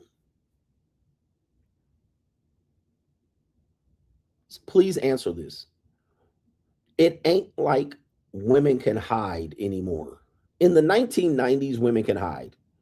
They could be in the house, braiding their hair, reading books. Women don't hide, bruh. They right here outside. They on the internet. They everywhere, bro. They everywhere. You don't have to look under a rock. You don't have to relocate. Back in the day, we could relocate and find a whole series of new women and women that ain't been touched or fucked. Today, stop. Yeah, baking cookies and she like to bake and she just be at home. And her mom telling her she better go outside and meet somebody one day. All right, one of these days you better go outside to the bar. Like what? Somebody says because they don't like what you want them to look like. Okay, so that's Tiffany's in here, and that's true too. A good woman, any good woman is gonna be very nondescript, not impressive looking, kind of built like a stump. And guess what? She can still fuck too, because there's girls at the JUCO like that. All right, girls at the JUCO, a young, good woman who is single and an introvert, built like a stump, can get tossed at the JUCO. Tossed by a guy that's 45, 50, especially men above 50. Men above 50 will toss her ass like crazy.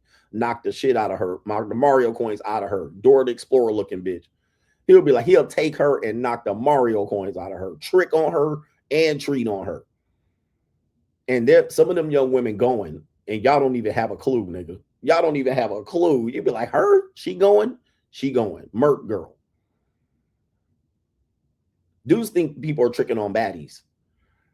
This is local stream shit. Dudes are not just tricking on baddies. They tricking on next girl next door. And for people who understand, young men, this is the new school. Because young dudes are all chasing hotties and baddies and huzz. Young guys don't know anything about what's a girl next door appeal because it's not in your wheelhouse yet. But older men, they start wanting to date the good girls they overlooked in high school. They start wanting to date regular girls because they fuck with some baddies and some hoes. Right? They done mess with a couple of them girls. They like, them bitches, they didn't get a good experience from them, or it wasn't all that, or she rushed them, or she laid there like a pancake or a Carl's Jr. star. So when you get older, the women that are the girl next door tend to be younger. Let's get it straight. It's on some barely legal, getting into younger age women that you missed. You missed these women or you overlooked them. So you completely missed them or overlooked them. And then you start saying, damn, the nerd girls or the nice girl, the church girl, the girl that just sat at home and baked, and the girl that's easy to relate to, the cute girl. You start going from sexy to cute. I'm going to go from sexy to cute. The girl on the Maxim magazine, yeah. The girl on the King magazine, yeah. You grow out of that. And then you start going the girl next door, the barista at Starbucks. That girl tends to be more appealing to you. That girl becomes way more appealing to you once you get older. Some dudes still chasing hubs at an older age. You're like, damn, nigga, didn't you not get a few of them? You start going to, the whole Velma versus the Scooby-Doo. Who's more attractive? Dudes will be like Velma. When before it, the conventionally attractive woman was the skinny blonde. Then start doing, well, I'll take the nerdy girl, the one with the pudgy gut. And she'll just sit there and watch me play video games. And she'll be a gamer. She'll be in the anime. She'll be the girl next door appeal starts to become way more powerful. So when dudes start coming to the JUCO, Daphne is the other book. When dudes start coming to the JUCO, they think all the baddies are what everybody wants. And even the baddies think, oh, I'm gonna come out here and clean up. But then they'll find that a guy, 50, he starts going, I'm gonna date my daughter's friend type shit. Yeah. My daughter's friend. All right. She's the and guess what? There's a whole genre of the girl next door for Twitch streamers who dress up cosplaying girl next door. I'm a nerdy chick. I got glasses and I like wearing headphones with ears and I like dressing up in wigs. And I'm also a whore on the behind the scenes. All right. Behind the scenes, I'm just a freak and I don't find men who can satisfy my freak. So I just sit at home all day, and one day you're going to be looking up on me, and you're going to satisfy my freak. All right, that's a whole appeal to me. Oh, Pokemon. Yeah, the Pokemon girl proved that. Yeah, that's a girl next door. That's the perfect girl next door, to be honest with you. That's that girl literally sopped up all of the girl next door appeal for men of all ages. Like the girl who's nerdy and sexy and cute and obtainable. I can get her. I can meet her. She won't turn me down. Nobody's chasing for her. Nobody's looking for her. I can impress her. And by the way, her DMs done blown up. Okay. But she also was getting ran through, right? Apparently dated multiple men. So this is an appeal. It's not just the baddie and the girl with the big booty and the voluptuous one. It's the regular plain Jane stock factory issue. Girl next door appeal. Those girls do crazy business at the JUCO. And these are the women that I call your future wives. All right. You think it's just some skeezer strag. Nope. It's going to be this type of girl and you're going to marry her. This woman's going to become your wife in the future. Yeah. All right. Shout out to Snap Tech Fix says, Coach, on the Saturday night, the main event, Tonio Ocasio, these delusional virgin men need to wake up and smell reality. A 20-year-old guy is not going to lose his virginity to a tall, blonde, blue-eyed Russian woman. He said he is going to have to bang a 47-year-old Pillsbury biscuit can Mexican woman. Cold, harsh reality. Okay. You're not going to do, if you want tall, blonde, exotic looking women or any woman, Asian exotic, blonde, European exotic, you're going to have to pay for that. You're like the exception to the rule, will never have to pay. Or you're going to have to look up and she's on vacation and she just want to get ran. Again, it's going to be an exception to the rule. It's going to be a chasing the dragon. I got stories for y'all. Quick story. I had a roommate. I can't tell you her name. Right. I had a roommate, white girl. We never had sex because I never had sex with my roommates. But one time she said, my friend from Belgium's coming in town. Now I had what I was going on. So she was like, my friend from Belgium's coming in town. I never thought, yeah, I'm going to fuck her when she gets here. And I was like, yeah, that's cool. She was warning me and she was like, she's going to sleep on the couch and she's going to do this and she won't be in the way and whatnot. I was like, all right, cool. This friend from Belgium shows up. And what European women do is when they go on vacation, they let loose. Okay. She showed up. We picked her up from the airport. And I think my roommate must have set me up. We picked her up from the airport. This is one of these stories where I got it for free type shit. Oh, there was one time I could get it for free. Okay. This is a story. I got it for free. Okay. Okay. We pick her up from the airport. I think, what was I, like 22 at this time? 22, 23. Yeah, something like that. Pick her up from the airport. She want to go to the nightclub right away. So we take her right from the airport, right to a nightclub in Burbank. All right, we go to Burbank. We go crazy. and we already making out. So I was like, oh shit, this is what time she on. We already making out. All right, we under the table, but we're doing it when the roommate's not paying attention. Okay, so we get back home. We lived in Northridge at the time, California. We get back home to our apartment and we continue the night. We're at the table talking. It's just me, my roommate, and then this girl from Belgium. And we just talking. My roommate finally was like, oh, I'm ready to go to sleep. Because we already know what's about to happen. We about to fuck, right? So we waiting it out. We waiting for the roommate to lose steam. We like, don't you want to go to bed? We just sitting at the table like, yeah, yeah, So the roommate finally, ready to go to bed, right? We like, good. She go to bed. We go to the room just all night, nigga. I mean, all night till the sun came up. I mean, I had to go to work and I didn't get no sleep. Tearing her Belgium hide up, telling them flatbacks up. And so the first night she had to go back and sleep on the couch. All right. So as I'm getting from work, my roommate got to go to work. She like, I better go get my shit and sleep on the couch. So she goes sleep on the couch.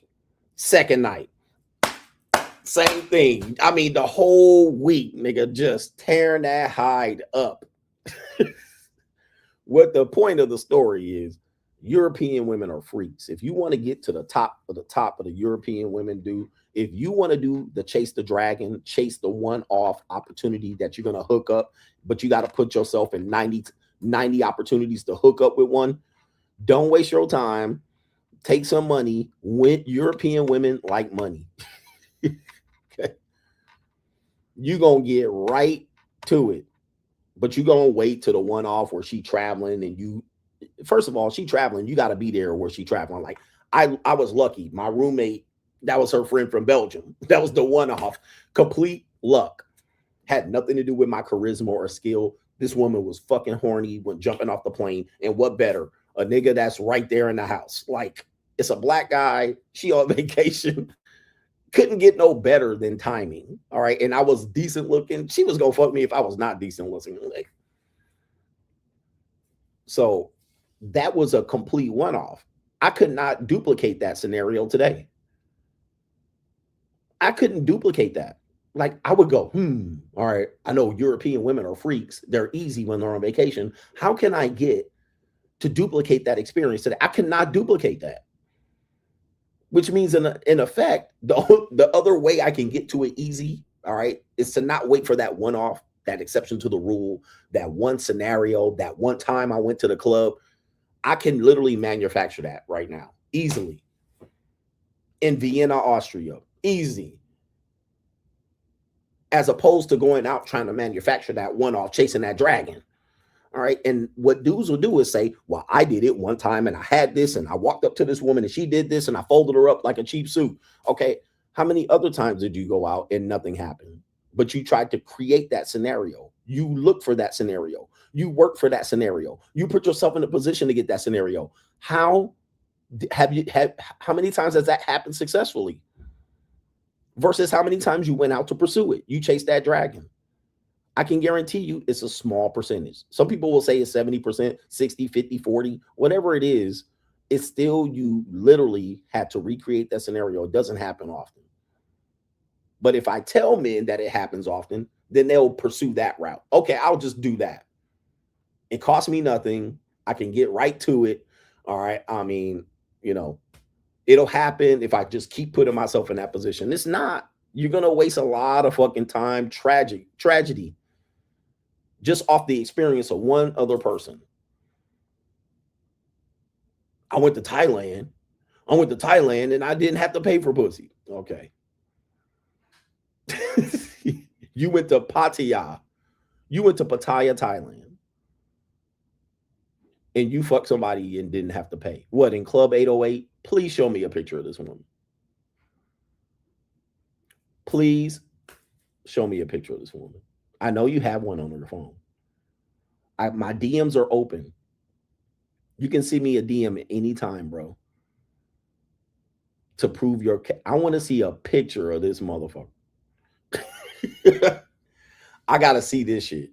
I want to see belly picture. I want to see all of that. What her stomach looked like, how old she was. right? So this is where I'm talking about. That is a complete exception to the rule. That is not going to be most people's experience. That is not going to be what most people are looking for. It's just the case like that. It could have happened. Sure. It could have happened. You could have with the 808, but you stayed to Club 808 till 5 in the morning. You didn't tell us that part. You went there from 1 a.m. to 5 a.m., bought plenty of motherfucking $7 drinks, and sat there with that bitch with the big old gushy stomach. All right. And you finally went home and banged her in some fucking little hotel, cheap hotel. Stop. Stop.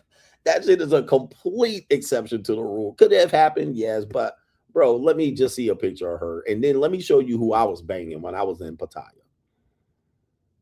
Let me show you what I was doing in Pattaya. All right. Like 3-4 a day, in and out the room, like bang, bang, bang. I had women waiting while I was finishing up with another woman. She was like, I'll wait right here. You can have her first. I'll just wait right here. She was waiting on the patio like this. I finished up with her. We had a couple of drinks for an hour and a half. She was like, my turn. Okay, I can show you that. I got the video. I got the pictures. You telling me about some fucking fat bitch in Thailand that you banged and didn't have to pay for. Okay. Like, these stories are just absolutely just a complete exception to the rule. Like, that is not going to happen generally to 99% of men. 99% of men going there. It's not going to happen. Not only that, most men don't even put themselves in that scenario to happen. They wouldn't even waste their time. They wouldn't even waste their time to do it. Same thing in Colombia. I went down to Colombia and I didn't have to pay nobody. Okay.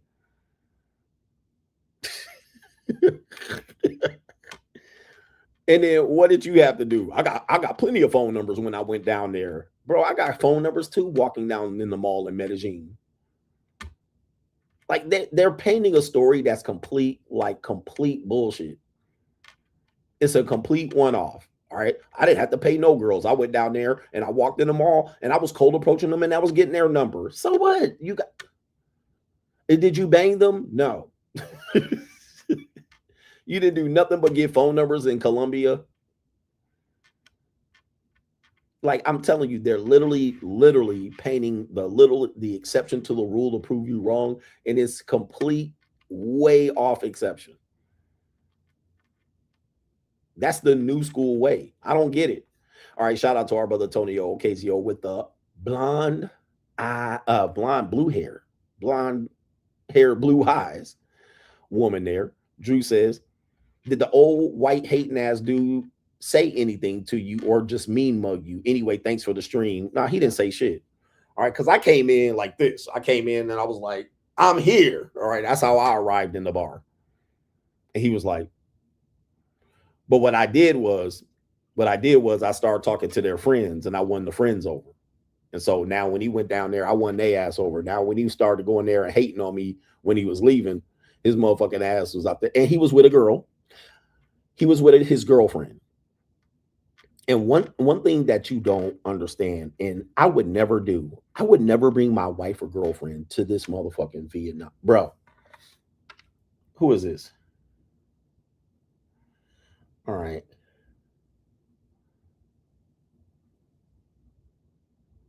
All right. Who is this right here? Oh.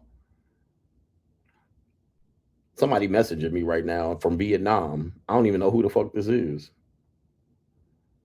Oh, I know who it is. Oh, okay. That's one of my plugs for Vietnamese women. All right. Anyway, I would never bring my girl to Pattaya, Phuket, Medellin, Vietnam, Manila. But I see couples out here all the time. That's another thing people don't talk about. There's a lot of couples out here. I can't think of a worse place to take a wife or a spouse than these places. I mean, I would just be tempted, bro. Like, I'm looking at what's going on and shit. I'm like, bro, I could be out here. I wouldn't do it unless she was just open to doing it. That's number one. But I don't get it. I'm like, damn, nigga, yo, you realize what you could be doing out here? This is literally the worst place to bring your wife. Shout out to No Government Name Coach. You gave me PSD recalling. when I was in love with the last biatch that made me go free agent lifestyle. Thank you for opening my eyes. Most of us in here are in here not because attractive women. We're in here for busted Pillsbury biscuit cans, busted ex-wives, 4s and 5s, mud sharks, strags. Most of us are here because of that. And some of you are here because you can't get attractive women because you don't know that they're for pay. Attractive women are for pay. Y'all think you dudes are getting, and yeah, every now and then an attractive woman will go for a bum ass Brad, Chad, Pookie, but most attractive women, you gotta pay for them. Sorry. This woman had a great video talking about at strip clubs. She says nothing humbles you, and it was a woman that she says she was a 10. She says nothing humbles you like seeing a woman who she says is a 10. Hold on for a second. A 10 on the floor grabbing ones off the floor. Okay, at the strip club. And this is a reality. Nothing will wake you up faster than seeing what attractive women will do for a little bit of money. That's going to be an eye-opening experience because it's gonna shift. And again, I'm not encouraging you to trick, but nothing's gonna open your fucking mind than to see what you call a baddie, a hottie, or whatnot. Seeing that bitch on the floor, scraping up singles to put in the fucking trash bag and go back and count them. You're gonna go, damn. That's a girl I would have married. I no doubt if she would have talked to me on the street, I'd have married her. That was wifey. You see her do something for 300, 400, 500, you're going to be like, golly. It's tragic. It is truly a tragic experience. And then that's when you can never look at attractive women and say they got value way over you. You like, wow. And then they'll tell you, you tricking on her. Like, how? How? She on the floor scraping up singles. She on the floor doing this like, okay, you can bust in my mouth here. Like, what the hell? All right, where's that video at? I want to see if I can find that video. She really wasn't a 10. She said she was a 10, but nothing going to prepare you for that in life. Because then you go, why the hell would I chase, date? And yes, those women will make you date them still. Why the hell would I do any of that? It's the tragic tales of what goes on here. We call them tales from the dark side. TAIL. And you go, damn, is that what it took? Tragic. Oh man. And the whole shell game they're playing with non-attractive women. Those women will jump up on the internet. Oh, I got a boyfriend. I got a trick. He does that. And he does that. And he did. Meanwhile, she's the pity party. She's the one she's the one worse than the trick. Let me see here. I can't find the video. Tragic, man. But you know, you guys don't see it. There's some good women out there that are attractive that are monetized. There's no women that are attractive that is not monetized. Get that out of your skull. Shout out to our brother. It is Neville says, behind my in a cold beverage. I know I mispronounced that. Enjoy Vietnam and spank some JUCO repeatedly while saying dish mine for your boy. Oh, shout out to you, dish mine. All right, shout out to you. Spanking that Vietnamese calico. Okay. There's no attractive women that are not monetized. None. Now, you don't see it, but I see it. Who wants to debate me on this one? I got a little bit of time because, look, it's only almost noon here. I know it's late where you guys are. It's not even noon here. It's still early. I'm going back to sleep, all right? Shit don't pop off here until like 10 o'clock, 11 at night, all right? Now, I still got 12 more hours. I got some work to do, but who wants to debate me on this? If you want to come up, let me know, bitch ass nigga. But there's no attractive women that are not monetized. All of them have monetized themselves in some form or fashion. Y'all quiet right now. Somebody says, I saw a dancer last night get on stage and get nada. She wasn't bad looking either. Oh, that's another one. You see a dude. I've seen some attractive women get on stage, show their whole piece sleeve, titties, areola, piece sleeve, all of that, bend over and literally picked up 5 singles at the end of it. You like, and then we'll have the nerve to tell you what a trick doing. You like, I seen this girl. I thought she was a good looking girl, gorgeous. I was like, damn, she gorgeous. She got up there, put her whole piece sleeve out. Oh, I saw the whole thing right here because she was like, come up in here on front stage. All right. And I came up in front stage. She put the whole piece sleeve out right in front of me, bruh. At the end of the song, 5 single dollar bills she picked up. The guy said, damn. I said, damn. That is a cold fucking living right there, bro. And what is she doing? She's chasing the dragon. She's chasing the dragon too, because she's had nights where she picked up 300 to 400. She's had them nights where she got 1,200 up out of a trick. She had nights where she came home with 3,000 in a week. You see what I'm saying? But again, just like a young person who chased the dragon of that one time when that woman did X, Y, and Z, and I tell you about that war story, that's what she's doing. But here it is, Tuesday night. It's Tuesday night. The club it's like 5 dudes in here. And coming to the stage, Diamond. She still got to go to the stage. She still got to put her titties in and put glitter up. Still got to put her pussy and shave her vagina. She still got to paint her toenails. She still got to do her eyelashes and throw her wig on. Coming to the stage, Diamond, on Tuesday night, 7:30. Doing the same shit. Piece sleeve out, seeing it, all of that, trying to rub it, trying to I'm like, damn. And she coming back, daddy, it's slow. And I'm like, damn, you still had to go up on that stage. And now guess what they got to do? Cold approach and beg you. Here's the thing about it. When you're on the dark side, when you go JUCO, the same strategy that men tell men to do when you're young, the women are doing the exact same thing when you're older as a male. Okay, the game flips. So I want to ask you something. If I'm sitting in Vietnam and I'm sitting somewhere and 5 women come up to me and start rubbing my chest and telling me how handsome I am and shit like this, isn't that no different than what men do to women when you ain't got no fucking money and you trying to fuck? You walk up to them, hey, beautiful. Hey, how you doing, gorgeous? Hey, how you doing? You taking her hand, kissing her. Oh, man, damn, how are you, wifey? Oh, you. That's the same goddamn thing.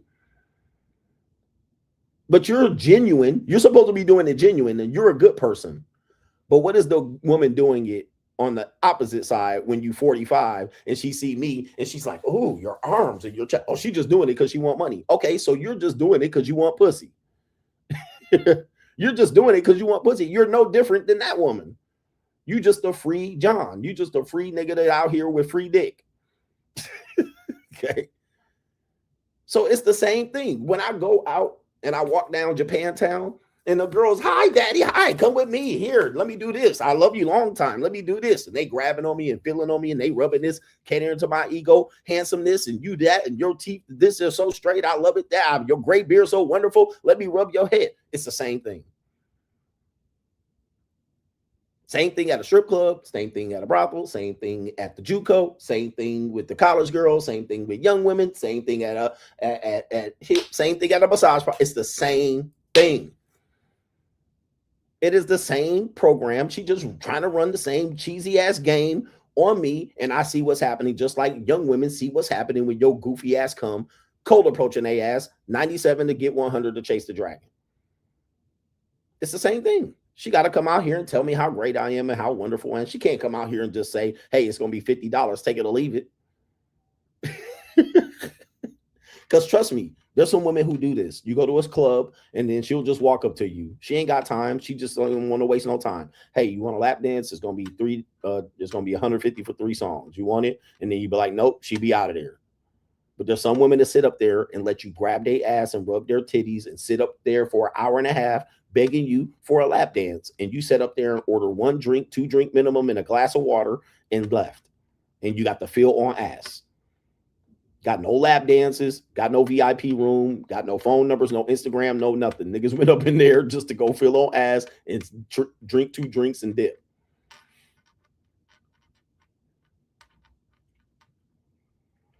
But when you see what type of women be in there doing that, and I see y'all niggas on the internet talk about what you get from those women, I'll be like, those the same women. Those the same women, guys. We messing with the same women. Sorry to tell you, bro. I'm sorry to burst your bubble. The girl you think ain't doing that, and I didn't seen her do it. She going, damn, I had some great videos to talk about this. But anybody want to debate me, bro? If you got time. Not me, coach. The girls I get are different. I know. Let me see if I can get Venmo. All right, I got Venmo. I got everybody. Okay, let me check this one. I know, buddy. I know. You're just getting the ones that ain't going. You're getting the ones nobody can find. Shout out to Miles says, off-topic question. I want to ask you about Bam's 83 points. As a former coach, do you find it curious that he had 43 free throw attempts? They were intentionally fouling the opposite team to get more possessions while up 20 and 30. I have no problems with Bam's game. I have no problems with Bam's game because as a coach, I know that in context, Bam's game looks bad, but years from now, we won't hear about no 47 free throws or no, because Kobe had 45 shot attempts when he scored 60. Nobody talks about that too much. We just talk about 81 points. So I just think people have a problem with Bam because he wasn't the chosen one to do it. He wasn't, which tells you, man, there's a club within a club. Like he's in the NBA. He was a legitimate first round draft pick. He's played at least 7 or 8 years in the league. He's a high contract player. Why the fuck are we mad that nigga scored 83 points? Like it's a legit 83. Nobody going to talk about the free throws attempts. And what they're saying is he wasn't supposed to do it. LeBron was supposed to do it. Kevin Durant was supposed to do it. A legacy name was supposed to do it. A Hall of Famer was supposed to do it. Well,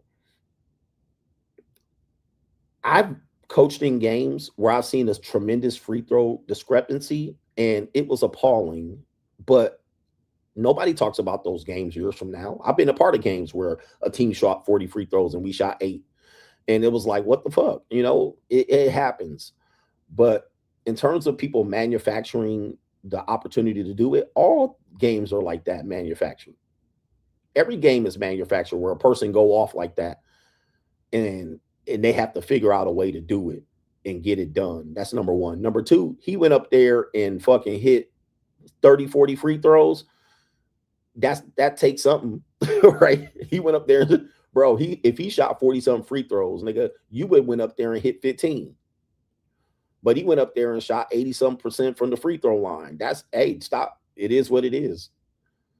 Now, you're saying they were fouling the other team. Why they kept fouling him? All right, that's my question. Why the whistle kept blowing for that nigga, right? Well, because they kept giving him the ball. And the only way they could stop him was put his ass on the free throw line. He still hit the free throws. I just don't see what people are doing with this one. They're trying to call it a leg. The NBA is cooked, and the NBA been cooked. I don't disagree with that. But what I think is the problem is they didn't want him to do it. That's the clear message I'm getting. They don't want him to do it. They would have took Kevin Durant and they would have celebrated this nigga, gave him a parade. If LeBron did it, they would have crowned him king. They would have never heard it. The end of the debate would be over in terms of Jordan versus LeBron. They would have gave LeBron a goddamn king, a crown. They would have rolled a goddamn king's chair out for that nigga the next game. Steph Curry, they would have gave him all kind of accolades and why he is a Hall of Famer. That's what they would have did, whether it was 41 free throws, where they were fouling at the end, whether they were up 20, that all would have been irrelevant. It would have all been irrelevant if how LeBron or KD or Steph would have done it. Nobody would have gave a motherfuck if he got 41 free throws. Tell me I'm not lying. Nobody would have cared, bro. If they start filing for Steph to beat Kobe's record, they would have been like, oh, it was destiny. It was history. Kobe told him to do it before he died. Tell me I ain't lying. If what's the dude that played for the Celtics? Jason Tatum? Oh, Kobe's ghost told him to do it the night before. When I went to sleep, Kobe told me to break the record. They would have had that nigga out there talking about Kobe this and Kobe that. That's what I'm talking about. But because there's no narrative, no story, it was unexpected, everybody got some problem with it. Nigga, man, bro, it's a regular season game. I don't give a fuck. I don't care how he got the 80 fucking 3 points. I think it's phenomenal to get 80 goddamn points. All right. Do you realize if I went to a league game right now and somebody said, coach, we going to get you the ball, score as many points as you can. We going to foul, trip. We going to blow the whistle every time somebody breathe on you. I still wouldn't score 83 points.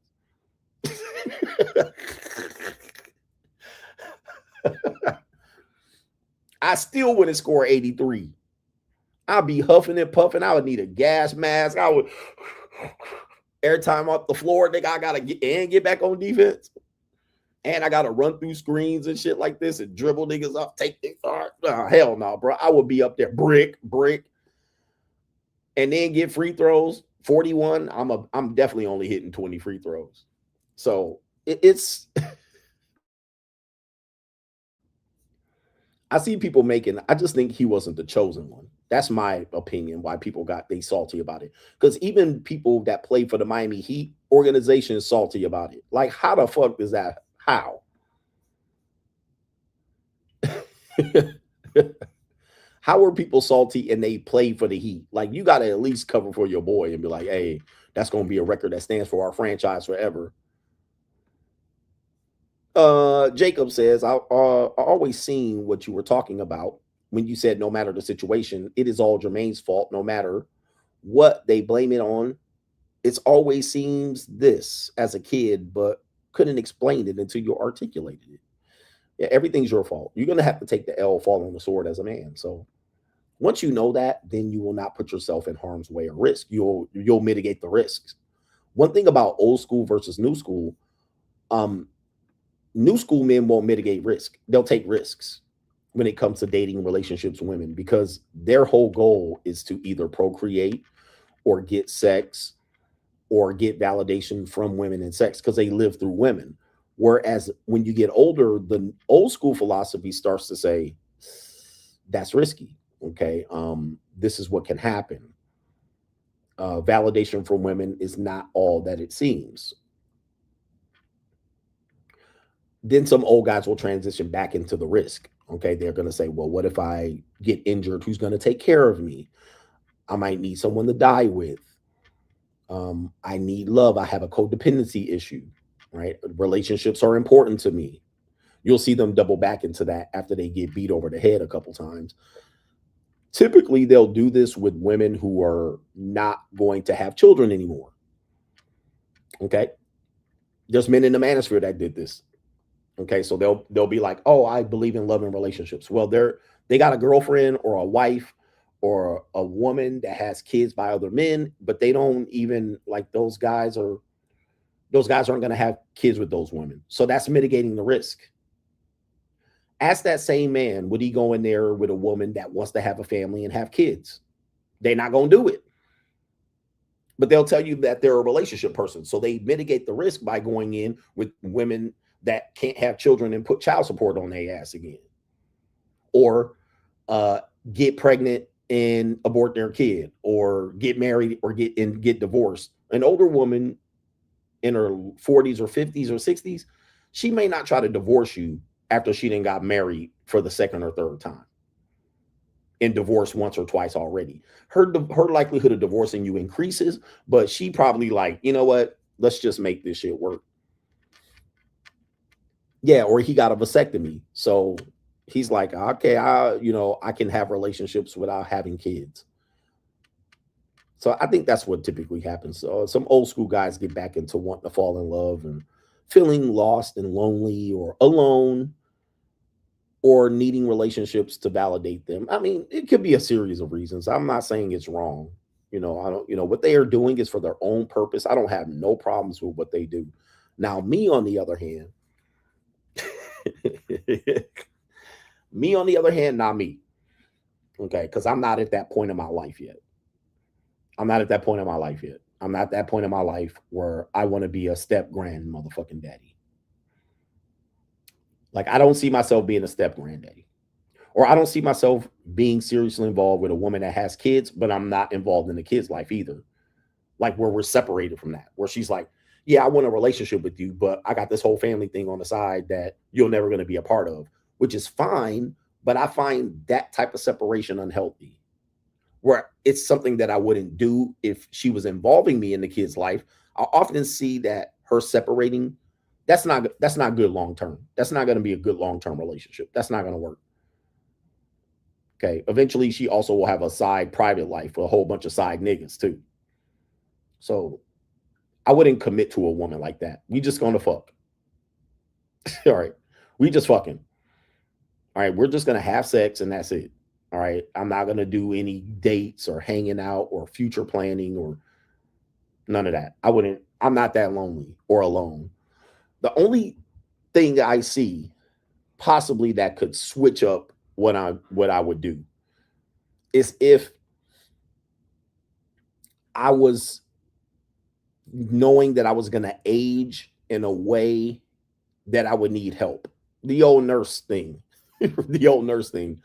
where I would take a woman and be like, all right, let me forge a relationship with her because my family has history with dementia.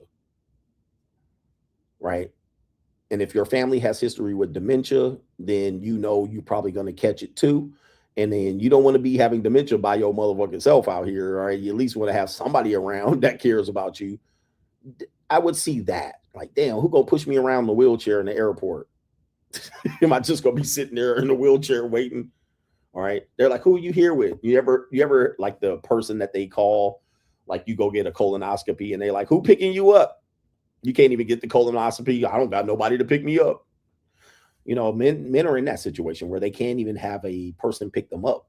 They can't get a dental surgery because they ain't got nobody to pick their motherfucking ass up. This is why I tell you there's something you can do to avoid that. And that is make enough money so you can hire a Filipino nurse. Now, she going to kill you or she going to take your money too. But it's better. They ain't letting Uber taking you home, bro. They don't let Uber take you home. It needs to be somebody that can watch you at least for a couple hours so your ass don't shit on yourself or fall or trip after they wake you up from the propofol. But I'm like, okay, I'll work hard enough to save enough money to get a Filipino nurse. And then every now and then she can give me a hand job and steal my money from the side or some shit like that. But yeah, AI robot companion possibly is something in the future. Somebody says she's going to keep me alive to get paid. Well, eventually, if I get dementia, she's going to have me sign over power of attorney. Look at what they doing to Thomas Hitman Hearns. Is it Tommy Hearns? They doing them dirty like that. See, I got time today. Thomas Hearns, I believe, is going through that right now. He has a daughter and a son. Both are fighting over him. And I think he has dementia. You could imagine he's getting his fucking head beaten. And they really trying to screw his ass over. The daughter really is the one doing them dirty. This is what older men, you got to look out for this shit. The daughter's the one doing them dirty as far as I know. I don't know the entire story. I might be wrong. The son's trying to prevent the daughter from doing them dirty.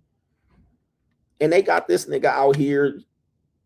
They just got him out here. Just shit's sad, bro. It is sad. Like, that's the only way I would say, okay, I got a history of this and I'm probably going to need some help in the future.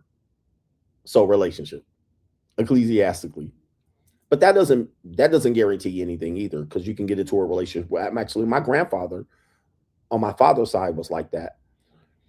He was older. He got with a woman when he was older, but she was younger, but they stayed together until he died. But they were together for like 40 years.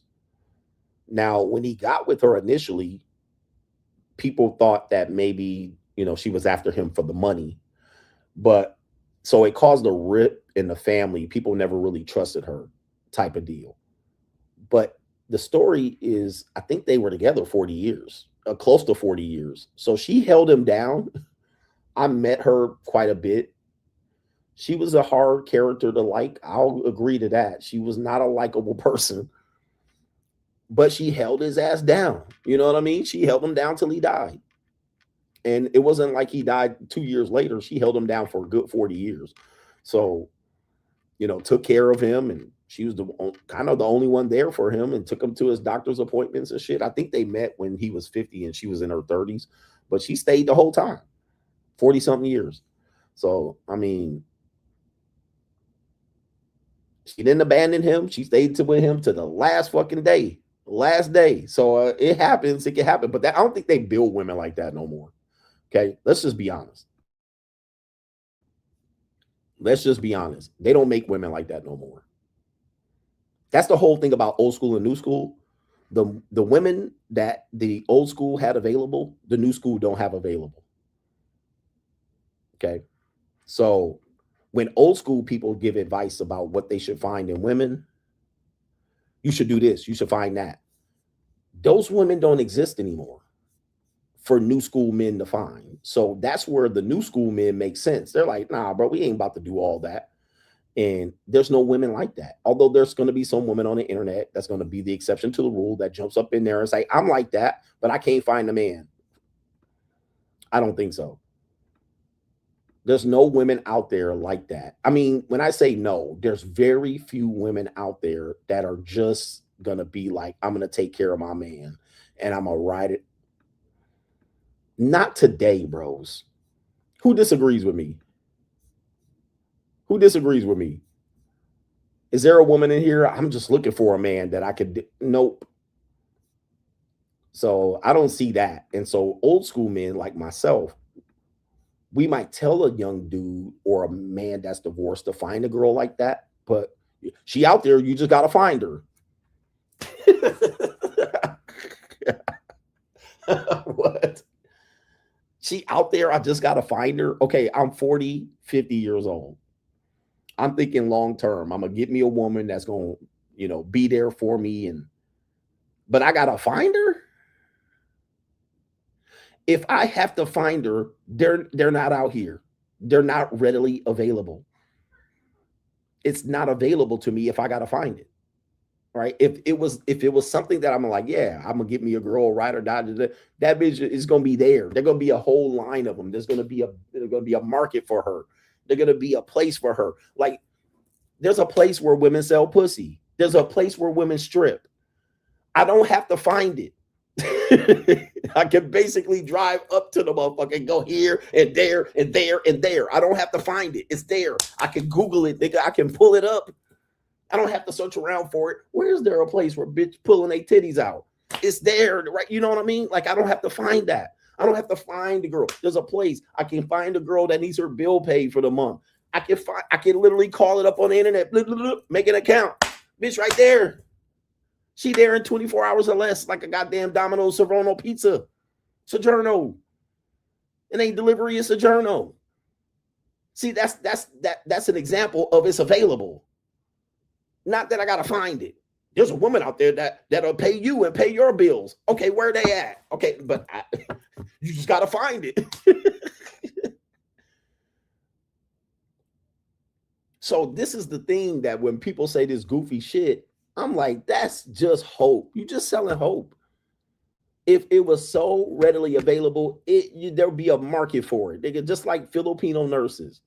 You want to find a Filipino nurse that will jerk you off every now and then, and you can pay her bills and she'll jump on it. They go for $600 a month. I could find that. That is not a hard find. That's one of the easiest finds on the planet, dude. You can go to Hong Kong and they're there. You can go to Thailand and they're there. Dude, you can go anywhere and the Filipino woman gonna be there for $600 a month. It's a guarantee. You can, it's a money in the bank. It's a drop in the bucket. You cannot not find that. It's right there. As opposed to She out there, you just got to find her. Nah, I don't believe that. I don't believe that. Now, that doesn't mean I won't find a woman like that. What I'm saying is, do not sell people on it's just out there, you got to find it. If they got it, they'll tell you where to find it, right? We got Mr. St. James. Can you use the JUCO teaching in small towns? I talk about that on Locals, all right, because there is a reality of small towns. There's a different strategy you're going to have to use, and I actually talk about it in my course related to that. But if you wanted it on the JUCO streams, it's coachgregadams.locals.com. I can't talk about it here, but yeah, Trinisha says it's funny that there was a room of 1,000 single women and no men showed up, but 1,000 men showed up for one Bonnie Blue. It makes no sense to save your cherry until you marry and then rock with him until your golden years. Those days are gone. Dude, those days are gone, man. Now, is it gone for people? I just think most people are not going to get that reality. You guys got to face the reality. Okay. The data, everything is showing us that we're going to be single and living separate lives from each other. That's what we're doing. That's what we're doing. We're single and living separate lives. We're not going to be sitting here pairing up and pair bonding. I think those days are long gone for the majority of people to do that. The only exception to that is going to be older people. This is where you get into the conversation. That's not true, coach, because when Kevin Samuels, rest in peace, was alive, he was trying to get people together and marry. And I was like, what people? Old fucking people. I think people are dating way too long. Men and women, they're taking this game and manipulation and sex and, hookup culture. And people are going to say you're a hypocrite because you're doing it too. Well, I'm already been there, done that. I served my fucking bid. What I'm talking about is what single people are doing today, what marriage age people are doing today. Women typically are marrying super duper late. Okay. And they're having babies super late. You got that damn Megan Good want to have a baby with Jonathan Majors and everybody's cheering it on. I mean, what's happening is the reason if that's what people are going to do, believe that they got all the time in the world to find the love of their life and have 50 relationships and 100 sex partners, and they're finally going to find a person and then build a family with, good luck. Good. Megan Good, 2 divorces, one for sure, to a pastor, is now wanting to marry the love of her life, Jonathan Majors, at 44 years old. Bro, good luck. I don't know if you realize how big of a deal this impact in dating is going to be on the average person. Come on, man. Like, how is that the average person? Okay, let me take it back to me. This is anecdotally. I was engaged to be married at between 25 and 26. In 2002, 2003, roughly, whatever that age is. I don't know what that works out to, roughly around that age. I might got the fucking math wrong, but that's what I kind of remember. Engaged. First child, 28. Married. What? Let me say this, because a lot of people are gonna say I had my first kid too. I was engaged, married, child between 25 and 28. Show me how many black men are on that path right now. Show me how many black men are on that path. Okay, show me how many men in general today are on that path.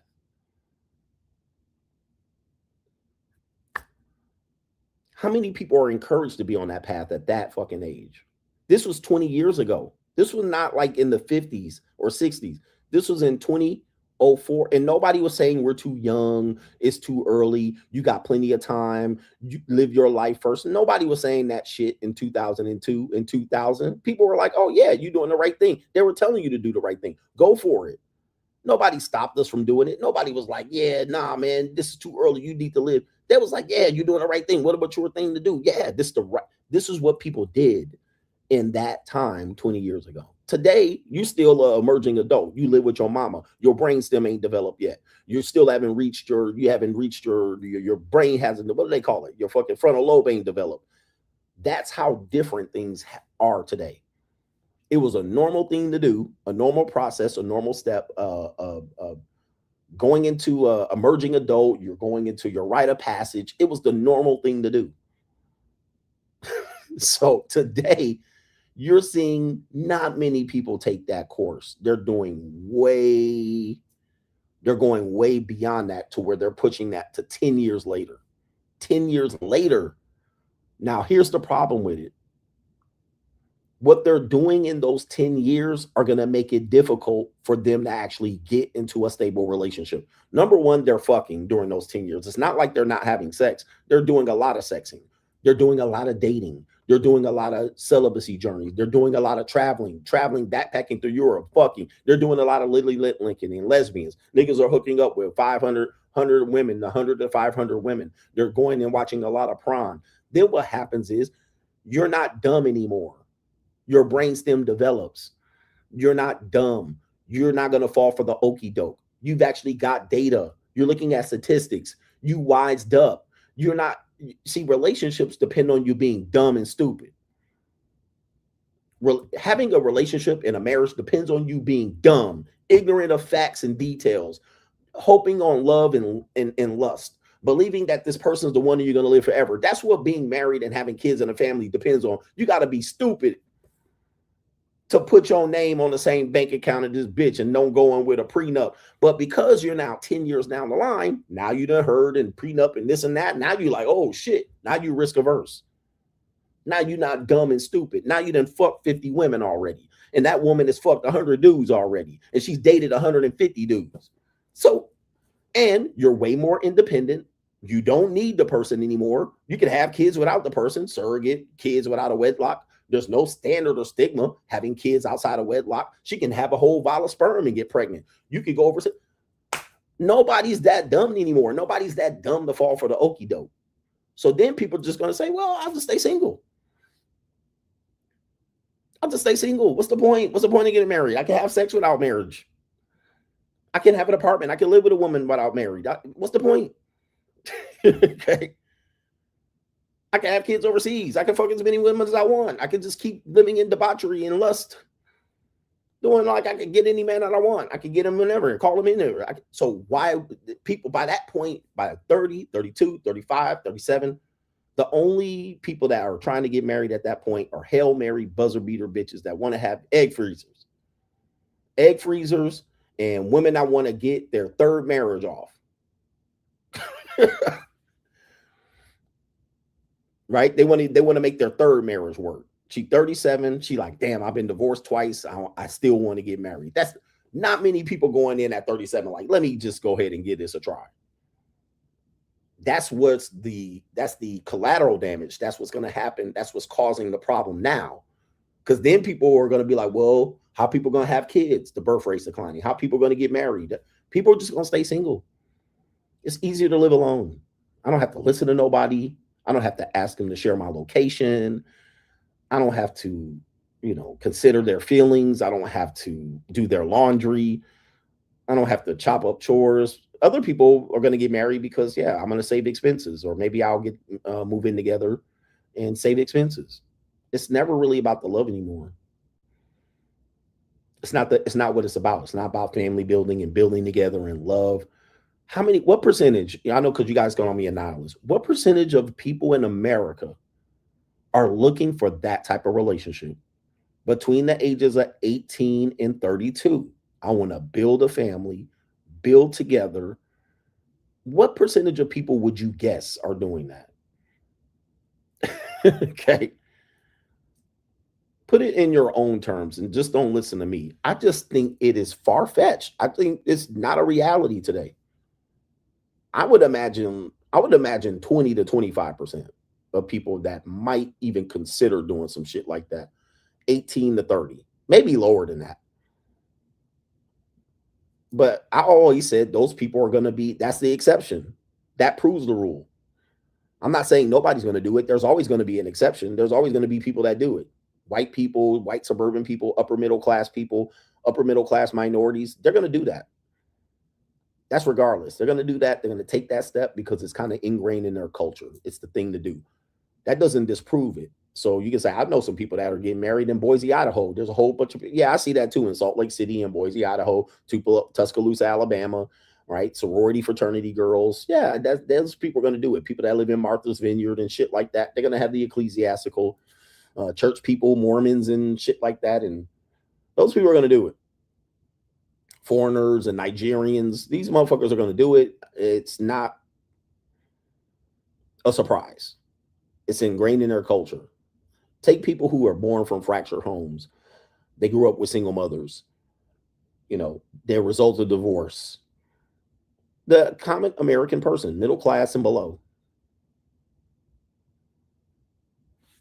All right, anyway, enough about that shit. Tranisha, she said 100 single women want no men, but 100 men showing up to blow out Bonnie Blues back. Shout out to our brother Santini. Says, this is, thanks for the great content. I'm 47, just got divorced before the 10-year mark and got out without any damage. Looking forward to the next few years as a free agent traveling the world. The world is watching. One thing about the traveling thing, I don't know how, traveling is a very new thing for most people.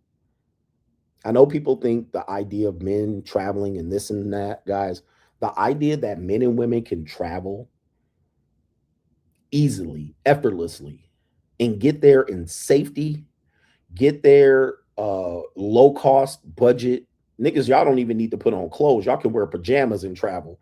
Like low cost and have access to areas that you didn't have access to 45 years ago, 50 years ago. Like I'm sitting in a place that was a war zone 50 years ago. I couldn't sit here and be like, I'm going to Vietnam 50 years ago. Right? I would be coming here to get Agent Orange, nigga, and shot by the Viet Cong, nigga, and getting fucked up out here. Like, that's how things have changed rapidly. Same thing as at Pattaya. All of these places were places where the military went. That was how you traveled, the military. Okay? You didn't travel like, I'm going to go travel ecclesiastically and fuck women, all right? That's a new concept where, you know, over the last 10, 15, 20 years, people are able to do with relative ease, can afford it, and you can do it without being married, and you can do it without getting blown up. All right, you can do it without getting blown up. You can do it without communism being on another wall. Like 40 years ago, you had an East Germany and a West Germany when you went to Germany. And you'd be like, that's the communist side of East Germany. You guys don't realize how shit has changed ecclesiastically. Now you could just be like, I'll stay single and just touch every fucking corner of the earth. Fucking. All right. All right. This is a newer concept. I know you think this existed for very long. No, it did not. You couldn't just be like, I'm going to fucking Russia. USSR 40 years ago, the Soviet Union. You couldn't just be like, hold on for a second. Let me pull up a map because I got time. Y'all here watching, so I'm here doing it. Soviet Union map. Let's go to, let me see what the map of the Soviet Union looked like. These are all countries that y'all now claim y'all can go to and fuck white women. But before, you wasn't going to Czechoslovakia. You wasn't going to Czechoslovakia. But I went to the Czech Republic last year. Or was it this year? Last year. I went to the Czech Republic. You wasn't going to the Czechoslovakia 30 years ago. You wasn't going. You wasn't going to fucking Poland. You know what they was doing in Poland? Rolling tanks in. That was rolling tanks in like. Then 70 years before that, the little mustache man was rolling tanks in. Like, that was not a place you was going to go fuck. Like, you see what I'm saying? Like, like Poland was like in the middle. Like, they still fighting over that shit now. You know, we in the middle, stuck between this crazy ass nigga and this crazy ass nigga. Like, right? That's why they got a whole fucking, you know, what do they call it? The whole New World Order, you know, the whole thing. Oh, I can't think of that name. You was going to get shot, killed, stabbed, robbed. All right, you was gonna be in poverty when you got over there. There was gonna be bread lines wrapped around the corner. Any of these cold ass places, you gonna go fuck European women. Like, yo, you cannot do this in 1980. You know what? I'm gonna go to the Ukraine. Nope. NATO. You know what? I'll go to Poland. No, you were not. You're not. You're not getting on the Northwest Orient to go fly into Poland.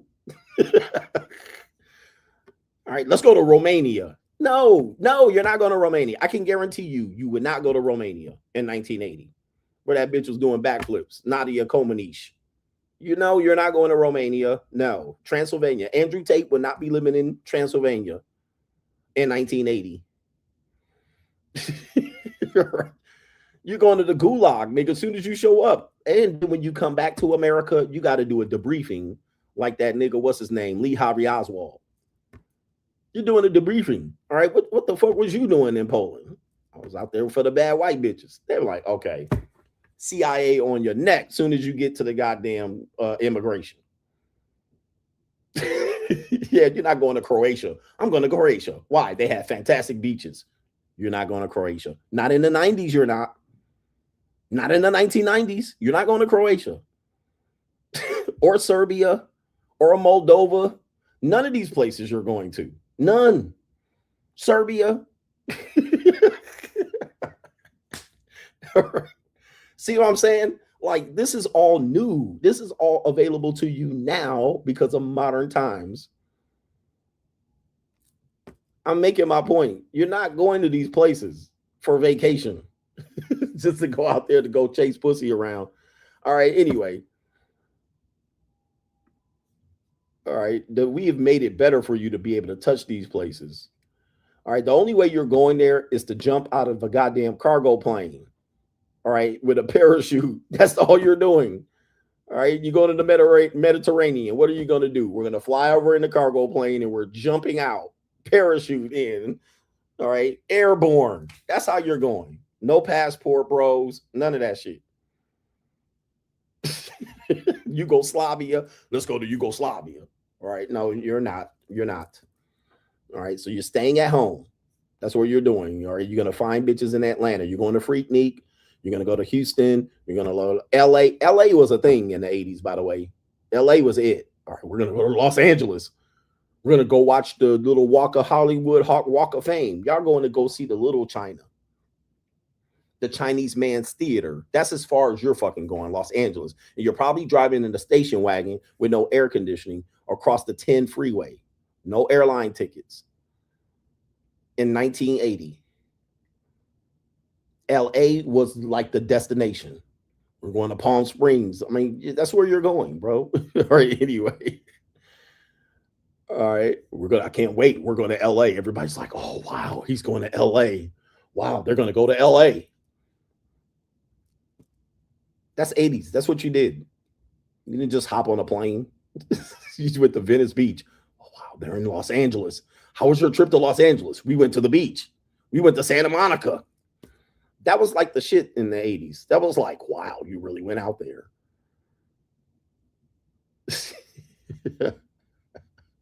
All right, did I get everybody? Yeah, we were on Rodeo Drive. We're walking down Rodeo Drive. Look at us.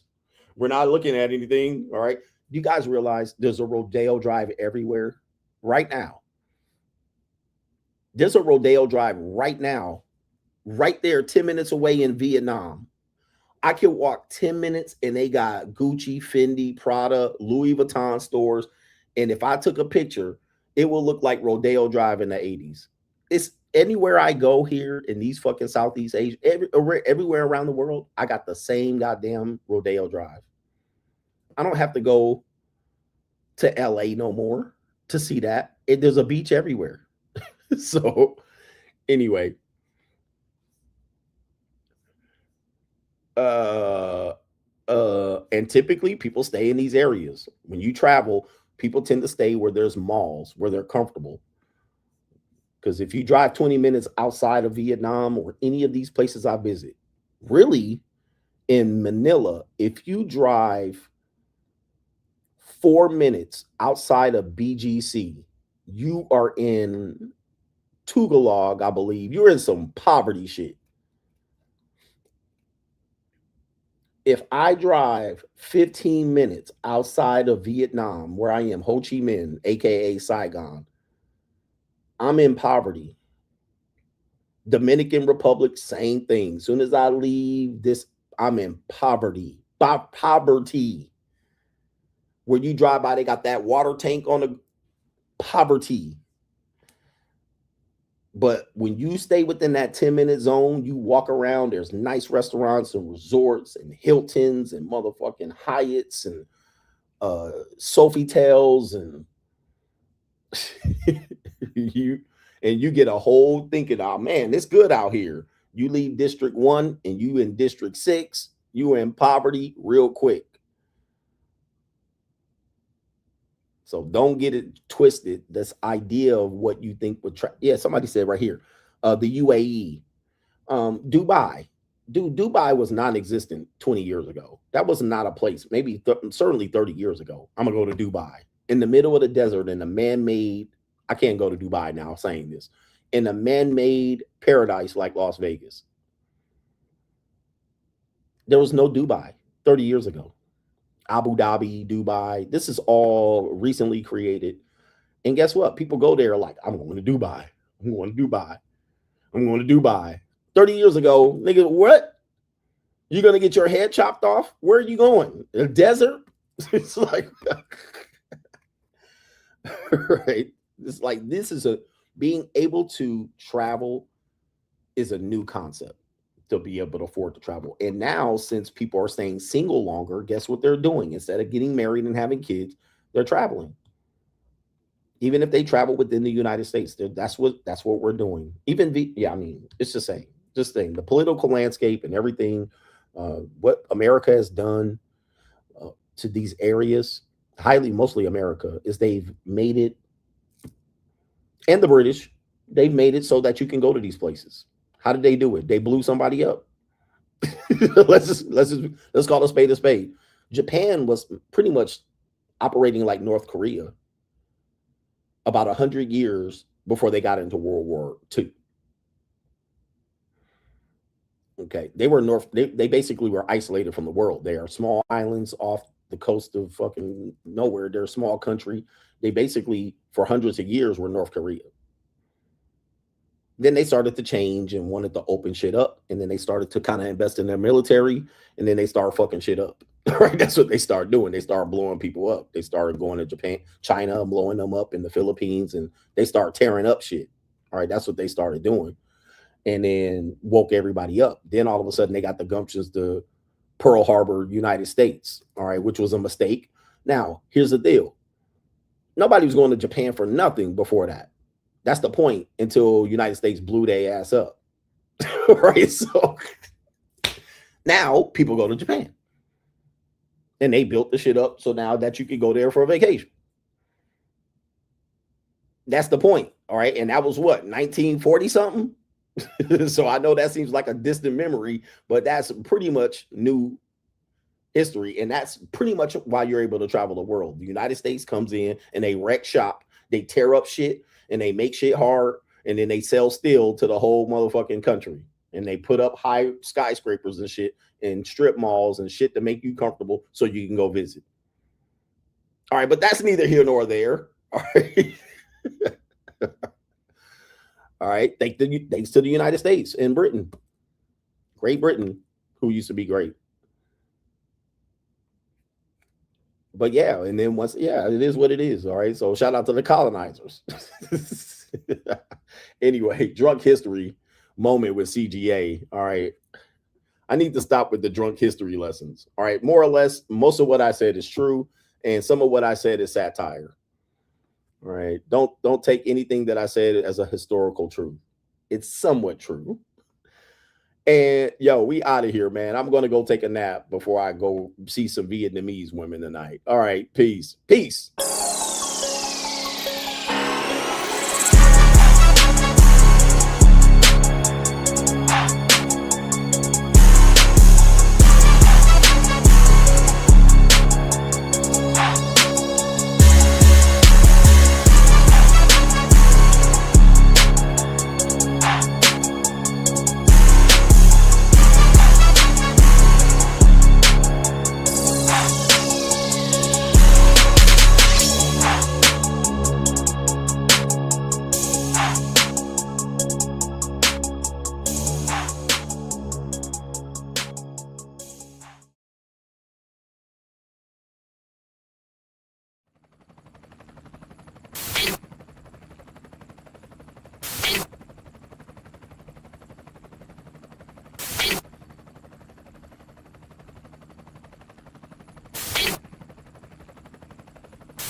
and you're in the Desert Storm bunker with Hollywood CGA.